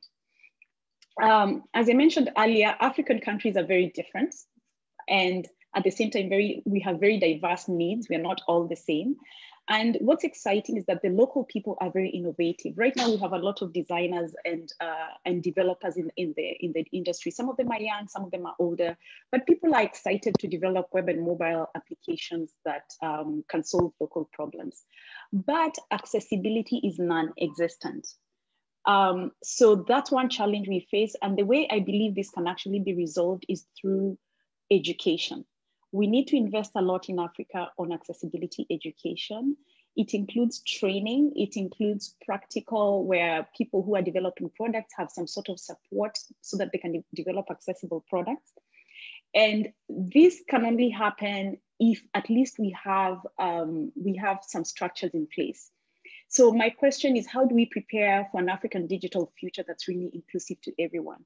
One way is through legislation. We have to think about the regulators. They play a major role. There are no digital accessibility policies and standards. Very few countries have digital accessibility policies or standards in place. So one place to start is by developing the policies and developing standards, but also ensuring that whatever standards we develop, we can also come up with an implementation framework we come up with a way to monitor it, to make sure that we are sort of making progress so that we don't come back 5 years later, we find we've not even made any movement in terms of accessibility. And we can maybe have a strong enforcement mechanism, because if there's no strict enforcement or regulation, really the adoption will be slow, because most people will look at the market and determine, is this worth it for me? And they'd rather move their resources somewhere else. So another way this can actually be very, very helpful through legislation, again, is government services. If today you look at a country like Kenya, even because of COVID, all the government services are online. If you want to apply for an ID, if you want to apply for a new business, if you need a passport, you have to go online. The question is, are these applications accessible? And this is important because if there's legislation, even the government will ensure that as they make investments into all these e-services, they're only procuring accessible, they're only investing in accessible services. Another major challenge we face in Africa, and we are sort of making some progress, is infrastructure. When we're developing products for the African market, we have to deal with underdeveloped infrastructure, especially in rural areas. Very large populations of Africans actually live in rural areas and not the cities, the major cities that we know. And one major issue is low bandwidth. Most people, some remote areas don't even have coverage for 3G or 4G. I know some people are talking about 5G, but let's go back to 3G and figure out, can we even make it available to some communities? So how I think of it here is maybe the government can include some strategies for connectivity during development. And a good example is if they're laying down infrastructure for especially road construction or road networks, they can include a strategy for connectivity as part of that package so that at least the communities can get connected. And another challenge we face is actually the cost of devices and all that stuff. So a good one is a high population of Africans actually use feature phones. And we know that with feature phones, you can't access a lot of mobile applications. So this is an area that's very critical, especially for people with disabilities. We know that a smartphone is very, very critical. At the same time, most of these devices are very expensive for people in Africa. So we need to come up with a way where we can reduce the cost so that people can have access to devices that can allow them to access information. As I said, connectivity still very expensive on your mobile phone and even at home. It's not, you can't compare to the first world where it's a bit cheaper. So that's something local people are still struggling with. Another way maybe we can come up with a solution is private sector, especially as I mentioned, international organizations. Private sector companies should make sure that their global accessibility strategies trickle down to the people on the ground. Let's make sure the offices in Africa are equipped with people who understand accessibility so that as they work with the local market, they're also able to sell accessibility as part of their products and services. We also believe that we can work with the private sector to inspire developers and designers in the region to embrace accessibility, because this is very, very critical. And even just the companies themselves making a commitment to make sure that their own products and services locally are fully accessible. Because what you find is some products are very accessible for companies here. When you go on the ground, you look at the same company, it's a whole different story. So I think it's more so of a company-wide commitment to accessibility. Another solution we can have is education. As I said, in Africa, we need to understand what is accessibility? How do we even apply it? We need to have good content. I know there's so much content globally, but content is something critical for us to be able to have. We need to understand about certifications. I know Sam from IAP spoke earlier about certifications. So these are really, really critical pieces, especially to ensure quality, because we do not want everyone coming up with their own way of learning accessibility, and then there are no standards in place. So it's more so following the global standards and certifications so that we make sure we have quality products and services. We also, employers play a critical role, because one of the other things you find is that employers have a lot of products, digital products, both web and mobile, for their employees. But we do have employees with disabilities, even in employment. So it's critical for employers to make sure that they invest in accessible products and services within their own companies. And I think the way we are going to be able to make a difference in Africa is through leadership. Because as I said earlier, we've had a lot of disability champions pushing disability in Africa for a very long time, but there's been very limited effort from the top. So how accessibility is gonna really gain good momentum is when leadership takes control and makes a commitment to invest in accessibility, and also just to ensure that the products they're releasing in the market are fully accessible. So as I wrap up, I know Michal is looking at me like, it's time to wrap up. So anyway, I completely understand. One thing I can say for sure is that Africa is growing in the web and mobile technology space. And we stand a huge chance to leapfrog and adopt some of the best accessibility strategies and innovations from across the world. So thank you so much for this opportunity, Michal, and the entire Access Israel team. Thank you. Irene, thank you. And it's always amazing to hear you and hear your insight and your amazing, amazing work. Thank you very much. And we're continuing. We're partners in this. So I have no doubt we'll continue to do good together. So thank you again. Before we go to our next speaker, I would like to introduce, again, a short video from another IAAP certificate. Now it's Rianne Rietveld from the Netherlands, who teaches web accessibility at the Accessibility Collective. Please. Hello, my name is Rianne Rietveld, and I teach web accessibility at the online learning platform The Ally Collective. I earned my IAAP CPWA credential in 2019. I'd like to share my thoughts on the exciting development of native inclusion of assistive technology in all devices, browsers, and operating systems, like dark mode, voice control, changing font size or color contrast, reader view, inverting colors, text-to-speech, built-in screen readers. With the current speed of development, the sky is the limit. Recent research in the Netherlands found that 43% of all mobile users use one or more of those features on their phone. Accessibility features are becoming mainstream. And that's an exciting development to follow and good news for all users. Bye-bye. Great, thank you for that. Now, you know, Britney Spears sang, "Oops, I Did It Again," and we continue to do this here. We always say we're going to limit the webinar for 1.5 hours, for 2 hours. You know, we stretch it for 2.5, for 3. But when you have such amazing speakers and they all say yes and they want to be part of this, you cannot say no. So don't worry if you had to go pick up the child or go and do something, go to a meeting and come back or whatever, it will all be sent to you recorded. You can view it again. And I really think that the next one is something you have to hear. Shadi Abu Zahara is our next speaker. He's an accessibility strategy and technology specialist, W3C Web Accessibility Initiative, WAI, and he's going to share with us what's next on W3C Web Accessibility Oaxaca. Please, Shadi, looking forward to hearing what you have to share.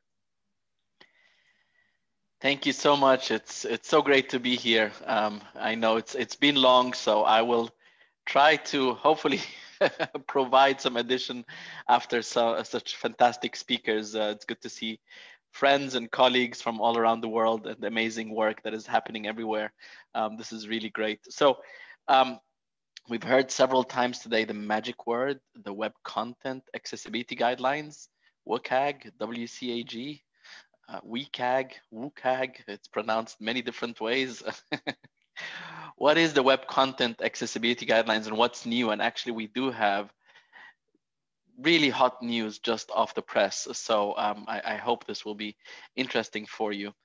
So the first question I often encounter is who creates WCAG? Where does this come from? We hear about WCAG and there's this standard WCAG. Well, it's you.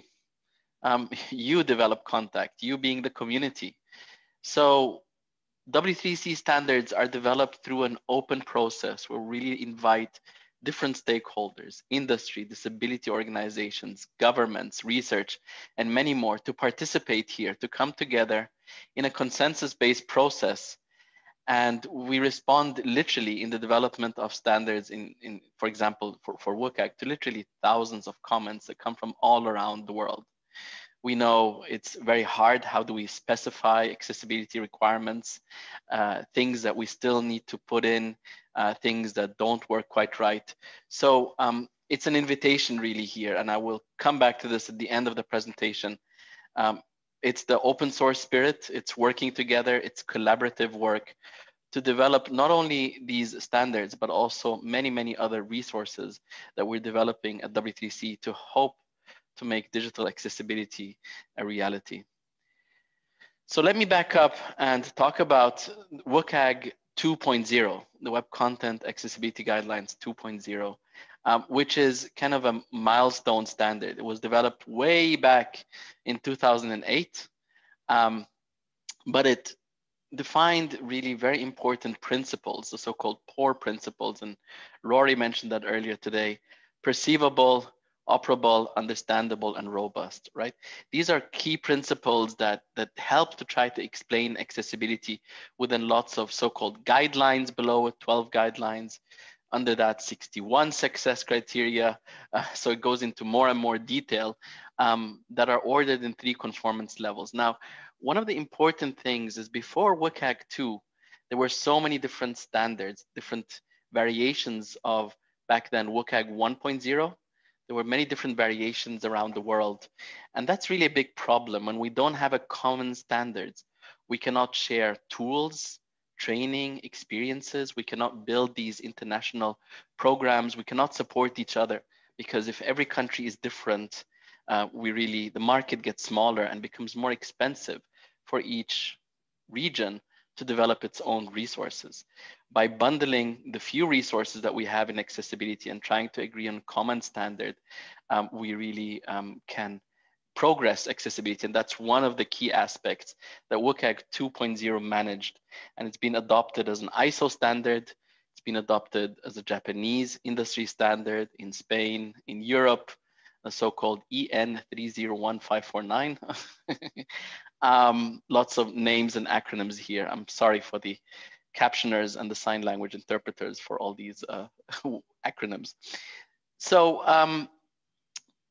WCAG 2, as I said, is a milestone that has been, is the reference and is the current applicable version in, for example, in the US section 508, but in many countries around the world.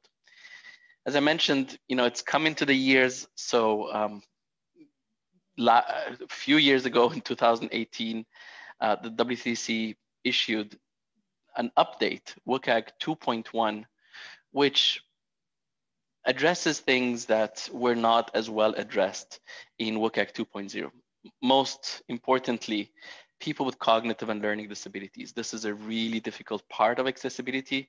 It's very difficult to define. It's very individual. It's very personalized. But there are also issues with the way that WCAG itself is set up that doesn't make it easy to adopt some of these kind of requirements, some of these user needs. But we've tried to improve some in WCAG 2.1, also some requirements for people with low vision, not necessarily people who are using assistive technology, maybe who are just using increased size, needing reflow, these kinds of aspects. And lastly, one of the things that wasn't as prevalent in 2008 is mobile devices and apps. And so there has been a lot of work in WCAG 2.1. So actually WCAG 2.1 adds 17 success criteria, so 17 additional requirements, but it's fully backwards compatible with WCAG 2.0. So if you meet WCAG 2.1, you automatically meet WCAG 2.0.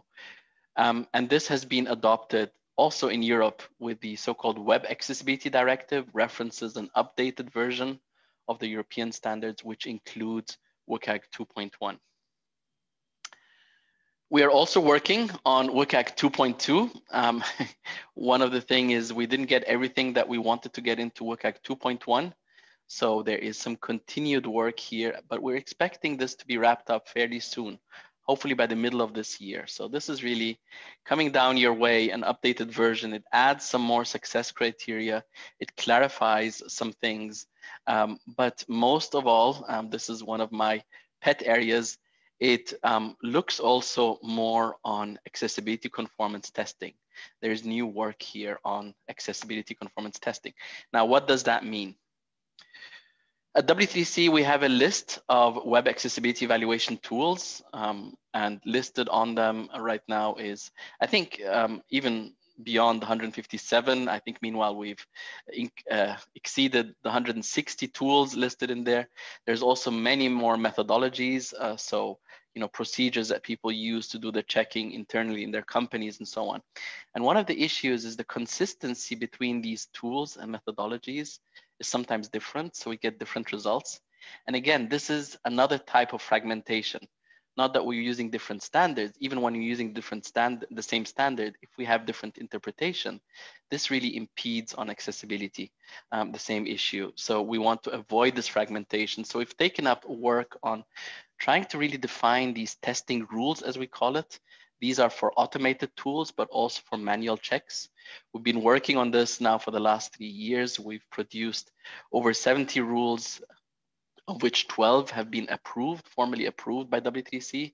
I mentioned earlier that process, this community process and this validation and this rigorous way of working with the community. So only things that really reach a wide consensus and approval is when they get published.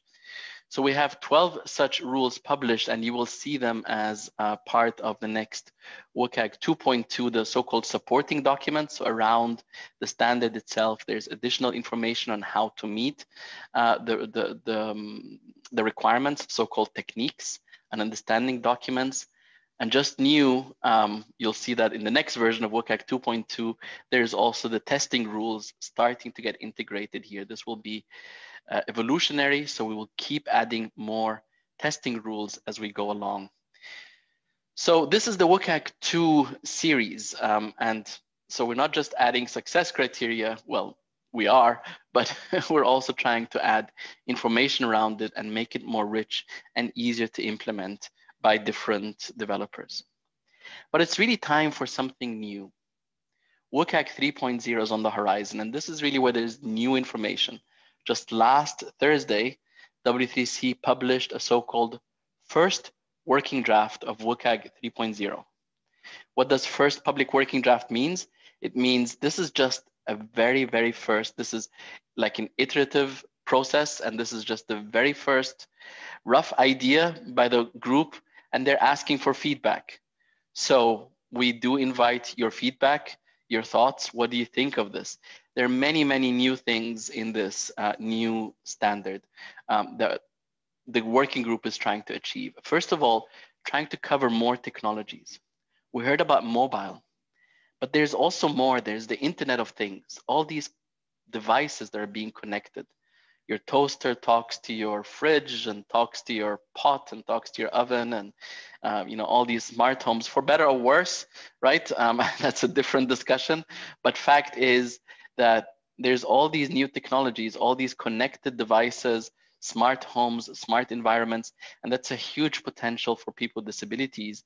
At the same time, it's a challenge. It could actually be more exclusionary if we don't make this accessible from the start, right? If we don't have the right interfaces, actually sometimes the old mechanical interfaces are more accessible because you can feel them and you can know the knob, where the knob is. But if the new kind of ways of interacting is not made accessible, this can be a big problem. So we have many more technologies that we need to address as digital technology continues to evolve. Another one is the so-called buzzword XR for immersive environments.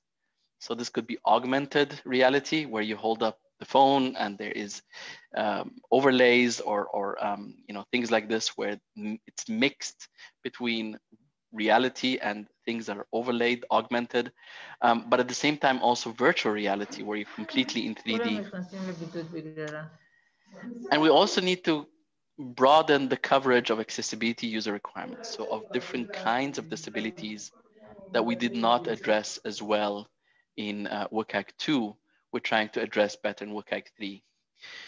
So there's really a very new approach. I mentioned earlier people with cognitive and learning disabilities as an example, but there are many kinds of disabilities that need special care in terms of how can we define requirements that are flexible enough because they're so individual. I'll give you a specific example. Easy to read. What does it mean, easy to read? What is plain language? How can we define that across different languages? It's quite difficult to actually define that. At the same time, we need some kind of robust mechanism to be able to say, yes, you're now accessible, or no, you need to do more work here. So between these two of being prescriptive and being flexible is kind of a very difficult gray area. So this is one of the concepts that the group is trying to address. And there's initial work in this draft that we welcome feedback on. Also moving away from web pages to so-called tasks. The concept of a web page is really kind of diminishing with all the apps and states and dynamic content and so on. And I think there was a talk earlier today about that, about flows and things like this. And it's again, it sounds very good, but when it comes to the detail, the devil lies in the details, as they say. It's very difficult to define what is a task and what is a process. So this is hot off the press. Really welcome your opinions. As I mentioned earlier, this is all open source. You can get involved, and we want you to get involved. And there are many ways and different levels you can do. First of all, read, use, and promote these resources. Translate them. We welcome translations of all our resources, and we even provide them through our homepage. You can provide feedback and comments. So on most pages, at the bottom, we have a box where you can provide feedback by email, by GitHub, through an online form for the so-called technical standard. That information is at the very top of the page, how you can provide feedback. And you can actively participate in W3C groups. They're so-called community groups, for example, where the testing work is happening. These are open to everyone, regardless of any W3C membership. And then there are working groups that are really trying to manage these comments and this community process. One last slide, because I know we're tight on time, just a shameless plug, a free online course that we're providing called Foundations of Web Accessibility, or Introduction to Web Accessibility, really provides the basics to understand what is accessibility. You learn about the guidelines, the standards, you learn how to apply it, simple things that you can check by yourself. Even if you're a non-technical person, don't be afraid, or send it to your colleagues, send it to your organizations. It's fully freely available, and we hope that this will be helping, because one of the things, we speak about all these technical aspects of accessibility. I think Irene mentioned it really, and I think that's a very important point to emphasize. Education, awareness raising, capacity building, and skills. This is really important in the field of accessibility, right? So this course is specifically designed for non-technical people as well. So there's aspect of managing the process and how to include accessibility in your process, the business case, and many other things. You can find all this information and much more, educational and technical resources, including the latest standards that I just mentioned, on our website, w3.org/WAI. And my name is Shadi Abuzara. You can reach me on Twitter at SABOUZAH, or by email, Shadi, SHADI, at w3.org. Thank you. Thank you very, very much. Very inspiring and enlightening. So thank you for that. And I have no doubt we will continue to work together. Our next speaker, when we're talking about accessibility, we're talking about accessibility for all types of disabilities. And I was so happy when last minute we had another amazing speaker from Google.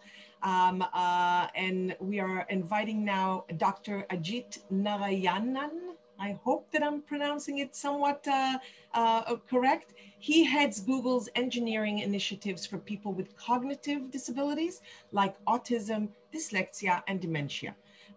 So I'd love to hear what you guys are doing on that. Please.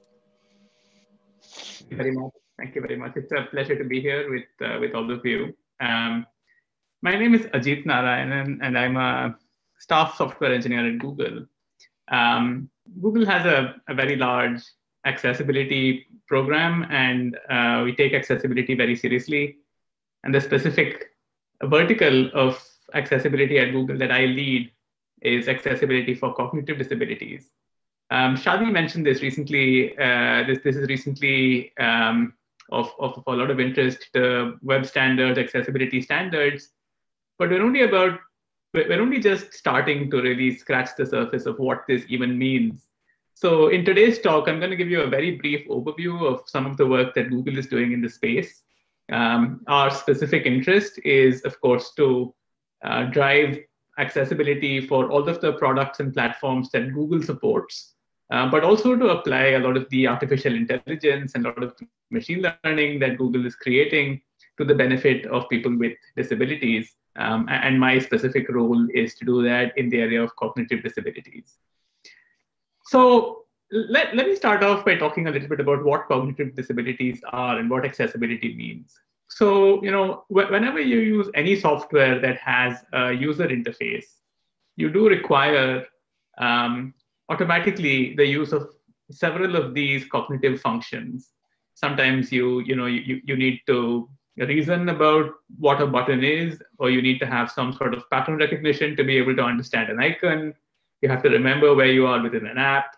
You have to be able to read. You have to be able to maintain your attention for a certain period of time. All of these are challenges for people with different kinds of cognitive functions, cognitive disabilities. And by some measures, people with cognitive disabilities are actually the largest group of disabilities in the world. If you consider disabilities like dyslexia, for example, that is estimated to affect about 10% of people all over the world.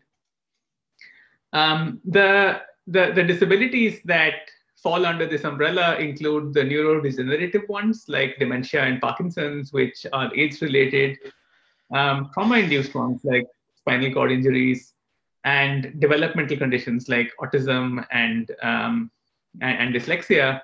And the definitions of these conditions are a little fluid, and therefore they're all considered sort of spectrum disorders. So someone with mild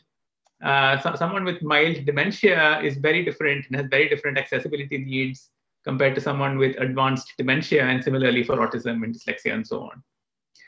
So with that introduction, the work that I'm doing at Google, we sort of split it up into three different verticals. And this is an interesting and maybe a useful way to think about accessibility. There's accessibility of interfaces. And by that, I mean, computers have a user interface, computers, mobile phones. They have a user interface that allow users to perform tasks in their daily lives, right? Like if you want to call a cab, if you want to order food, if you want to call a friend, if you want to switch on your smart devices, making those interfaces accessible. But equally important is making information accessible, because information is one of the primary reasons that people use computers. If you use the web, for example, to access learning materials, making that information accessible is really important. And the third category is that technologies on some of these computer devices can actually make the world more accessible. So these are assistive technologies that new things we are creating today can enable.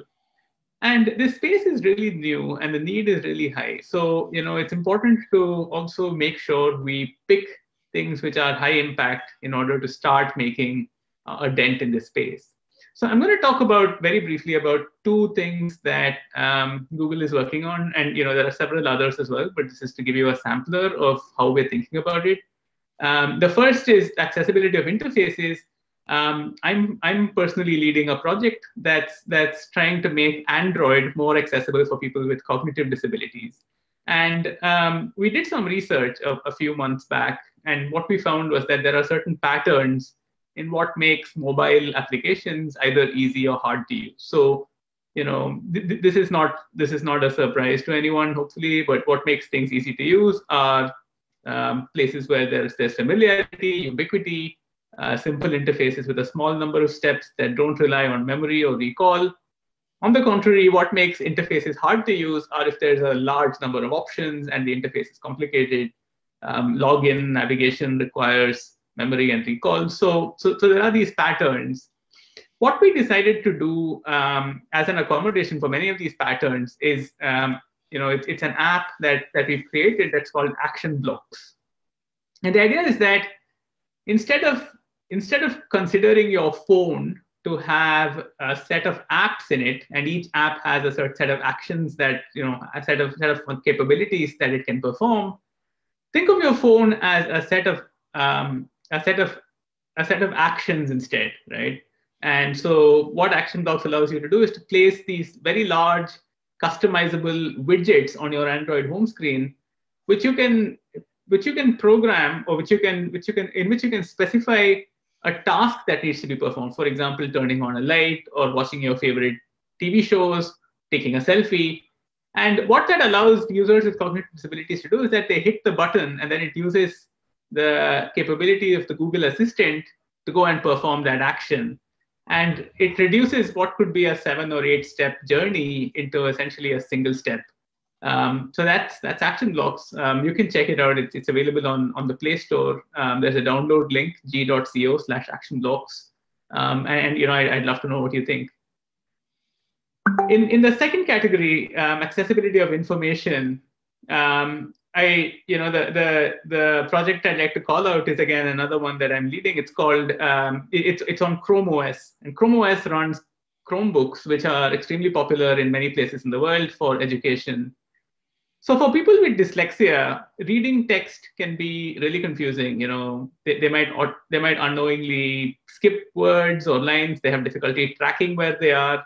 And often the words might sometimes just blur into one big chunk, right? So it's not that text is inaccessible per se to people with dyslexia. It's just that it's exceptionally difficult for someone with dyslexia often to read, especially large text blocks. So a major area of research for us here at Google is, what can we do to facilitate an audio experience for text? And a specific feature that my team works on is called Select to Speak, which is available within Chrome OS. And the idea is that you can select some text on a home page or on a web page, and then Select to Speak will speak it out for you. And there are various visual accommodations that can be provided in order to help people with dyslexia track the text better, and also various accommodations on the audio front that can be provided in order to change the speed, change the focus, and so on. But this is a pretty complicated project as a whole, because if you think about just the audio modality for comprehension, it's very different from the visual modality. I mean, we've all, many of us have listened to audiobooks, and that works really well for many kinds of books. But imagine if you had to listen to an audio textbook, if there was a textbook on, let's say, I don't know, macroeconomics, and if you had to listen to the entire textbook instead of reading it, it's going to be a very different kind of an experience. So this is something that I'm personally trying to figure out. How can we make learning equally accessible if people prefer to use audio to listen to things instead of reading them on the internet. So hopefully that gives you a little bit of a sense for what Google is doing in this space. Cognitive accessibility is huge. We have a lot of work to do together. We're still discovering what the problems are, and not just solving them, but also trying to figure out what we should be focusing our efforts on. But I think we're making great progress, and the technologies that we have today at our disposal certainly make for really interesting, advanced, applications of some of these technologies. So with that, I'll hand it back to Sharon. Thank you all very much. Thank you very, very much. And I can tell you already, I'm receiving some chats. We have to hear more about this. This is amazing. And unfortunately, I, for example, was not aware of it. And it's something that needs to be, spread out. So we will work on it, at least in Israel and definitely in our network. So thank you very, very much. Now, last but not least, We had really amazing speakers. And I'm very happy to invite our last speaker for today. I'm inviting Jonathan Hassel. He's the CEO and founder of the Hassel Inclusion from the UK. And Jonathan works on removing barriers in digital technology, making it accessible for everyone. Now, this is a great way to end. This is exactly what we're here to talk about. So Jonathan, please, thank you.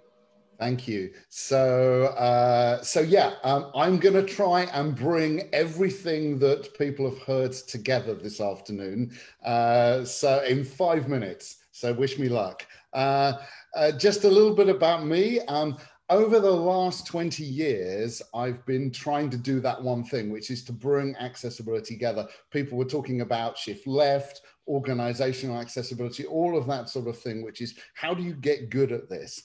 I started out about 20 years ago at the BBC, where I was trying to get 400 websites and mobile apps and digital TV to be made accessible. And we came up with a number of ways of doing that I then put into a British standard, so BS 8878 in 2010, where I tried to bring that together with lots of colleagues in the UK to say what works, what enables us to do this in a much more efficient way. Thankfully, over the last 9 years, my team have been doing this internationally all over the world. And we started working to take that British standard and turning it into an ISO standard. So ISO 30071 Part 1, which came out last May. And so what I want to do is, what is this thing and how does it help pull everything together? This is the thing that I think is the kind of key thing, which is that most people who are creating those websites, those apps, all the rest of it, are on some sort of maturity journey where maybe they start off aware, they get competent at it, they get maybe compliant with various different standards. Ideally, that gives them an advantage in the market because they've got a product now which is better. But good at accessibility works in different ways for different types of organizations. And this is me bringing everything together today. Yuval at the start mentioned ecosystems. A number of people have mentioned them. Effectively, this is what we've been looking at today. So Yuval and Rory kind of hit on this as well. You know, if you like, what do people actually need? People with access needs, people with disabilities who are older, what do they actually need? We need to kind of set those in place. Irene was looking at, if you like, things like legislation and regulation. How do these things help us support these needs? And there are also things in there about, if you like, people's attitudes and commitment to accessibility. You know, how do we get people to actually do this? Ajit just now was talking about cognitive disabilities, and that's very much in the technology space. He was coming at it from an operating system perspective, but actually just before that, we've got the devices. So we all know our smartphones, all the rest of it, but actually it's as much things like digital vacuum cleaners, which are coming along, all of the things that are coming out at CES at the moment, those new technologies, AR, XR, whatever it is, how do they have accessibility put into them? So the operating system is a great place that can happen. But if the operating system can't do it, then the sort of avatars that George was talking about, immersive reader that Rory was talking about, those are the assistive technologies that sit on top.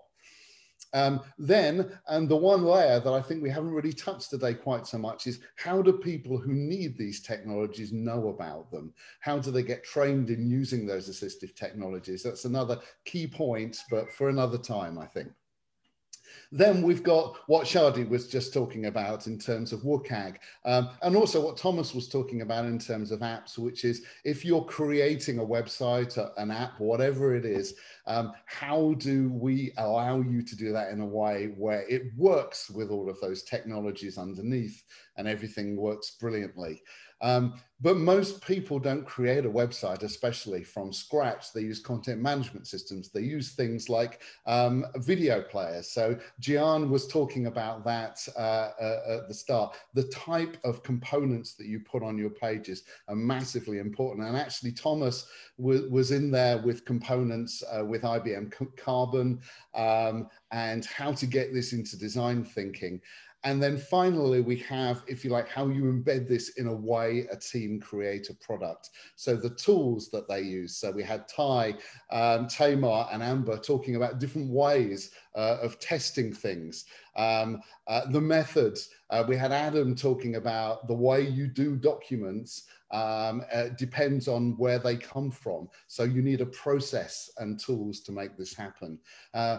Fundamentally, Samantha was talking about training as well as certification. And then Thomas's IBM toolkit there was very much those processes. How do you get this the way you work? Well, for us, the way you get this the way you work is ISO 30071 Part 1. So this is the thing that is the blueprint that says to an organization who doesn't understand everything that was on the previous slide, this is the way it all works. And so that's a great way of organizations getting good at accessibility. It's a blueprint for getting them there. There's kind of 5 parts of it. The first one is expand awareness, which is the benefits that Rory was talking about. We all know. Embedding strategy, which is very much about making sure it's not just about your products, but about your policies in an organization. The product process, enabling that product process to have this embedded all the way through it with all of those tools. That's enabled process. Measure effects is something we haven't really touched on quite so much today, but is very much about, if we do this, will it be good for companies? You know, if companies actually devote time and effort, spending money and time getting good at accessibility, will they benefit? Will they be measuring that? Because that's the way of actually keeping this going over time. And then the final thing, continually evolve, making sure that the way you do accessibility this year is evolved from the way you did last year, because everything changes, whether it's WCAG 3, automated tools, new devices, whatever it is. So what I wanted to kind of leave you with was we've had lots of organizations who really see the idea of actually getting good as an organization.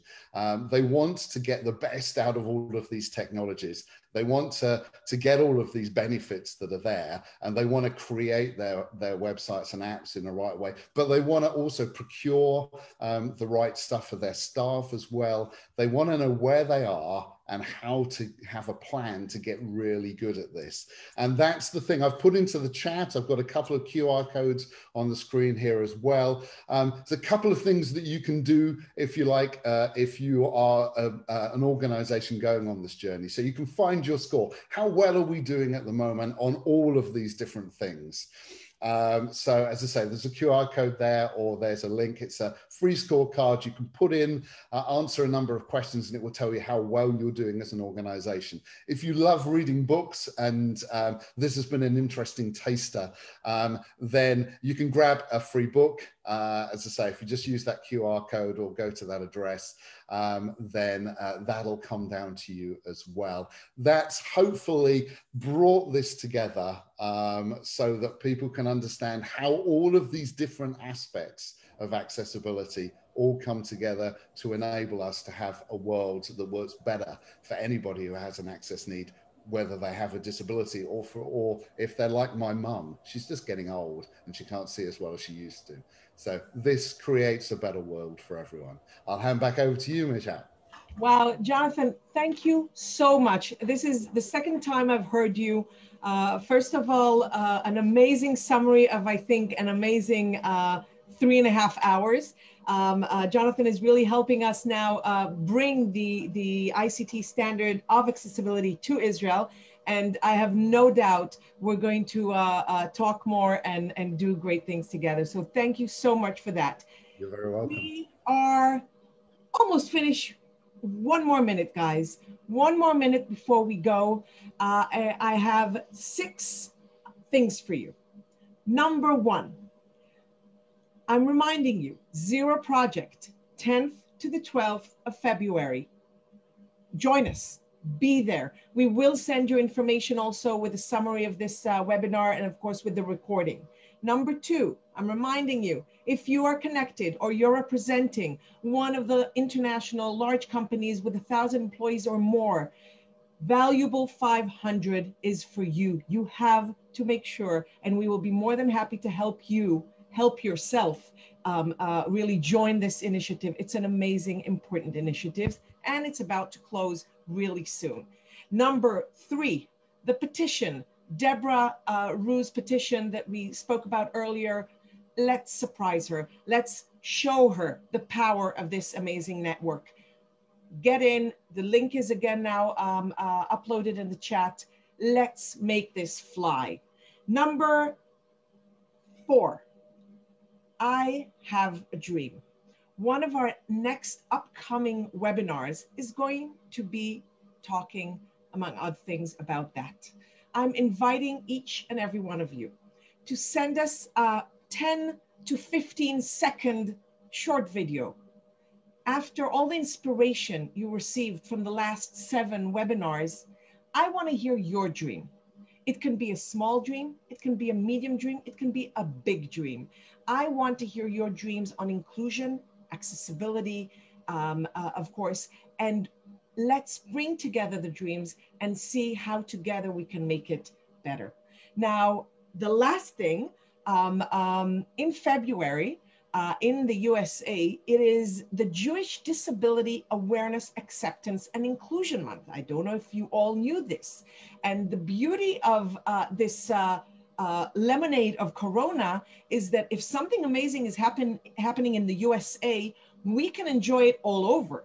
So, FASER, Friends of Access Israel, an amazing organization from the USA, is basically leading a great initiative of what they call Access is Real.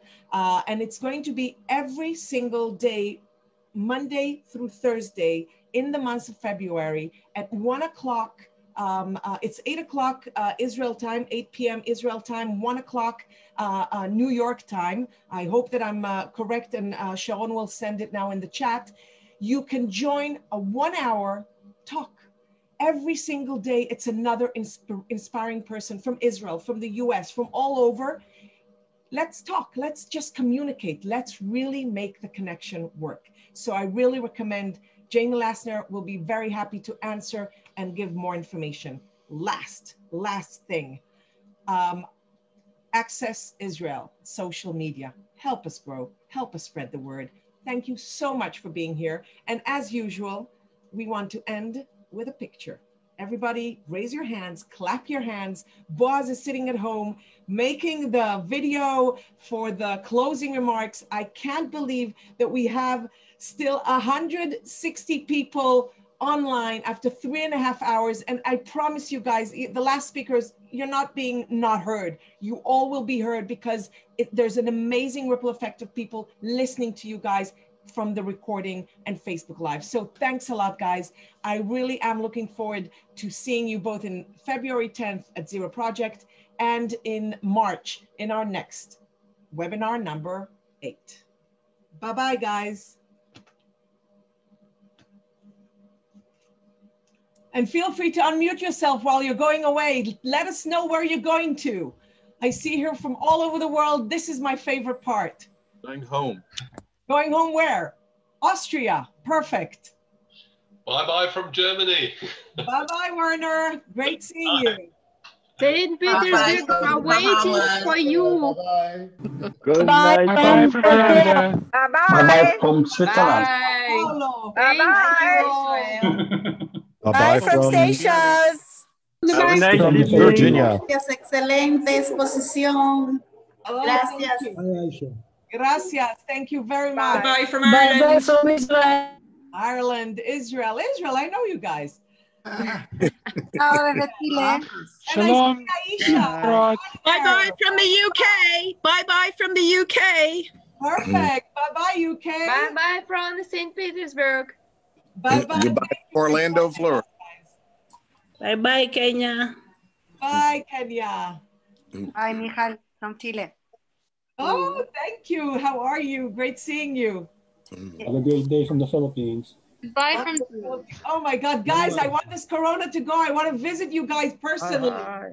Let's Bye, meet. Rodrigo from Brazil. Aaron, Mike Alvo here. Hello Take there. care. Bye from Vancouver, British Columbia. Goodbye from Dubai. Bye, Dubai. Bye again. Bye bye. Bye, bye, Aisha. Hi from Switzerland. Oh, great. Great seeing you guys. Bye-bye. Bye, Aaron from Orlando. This is Mike Calvo. Great Bye, webinar. Mike. Great seeing you again. Yes, likewise. Ricardo. Take care. Always good to see you, my friend. Adios, adios from España. España. I know that voice. What is that light behind you? He's festive. Nice. That's all dressed up for the Access Israel webinar. That's amazing. Jamie, look at the standard here. Picture in the Oh, yeah. Wait till we get... Christmas decorations still there. You're busy working. You didn't take I don't want to take it off. I'm importing from Spain for next week. Amazing. Is that so? I'm importing from Spain for next Michal week. wants to visit 80 countries next year. 83 is my goal. First, we'll take Manhattan, then we'll take Berlin. Everyone. Bye, guys. Have a great, great night. Bye-bye.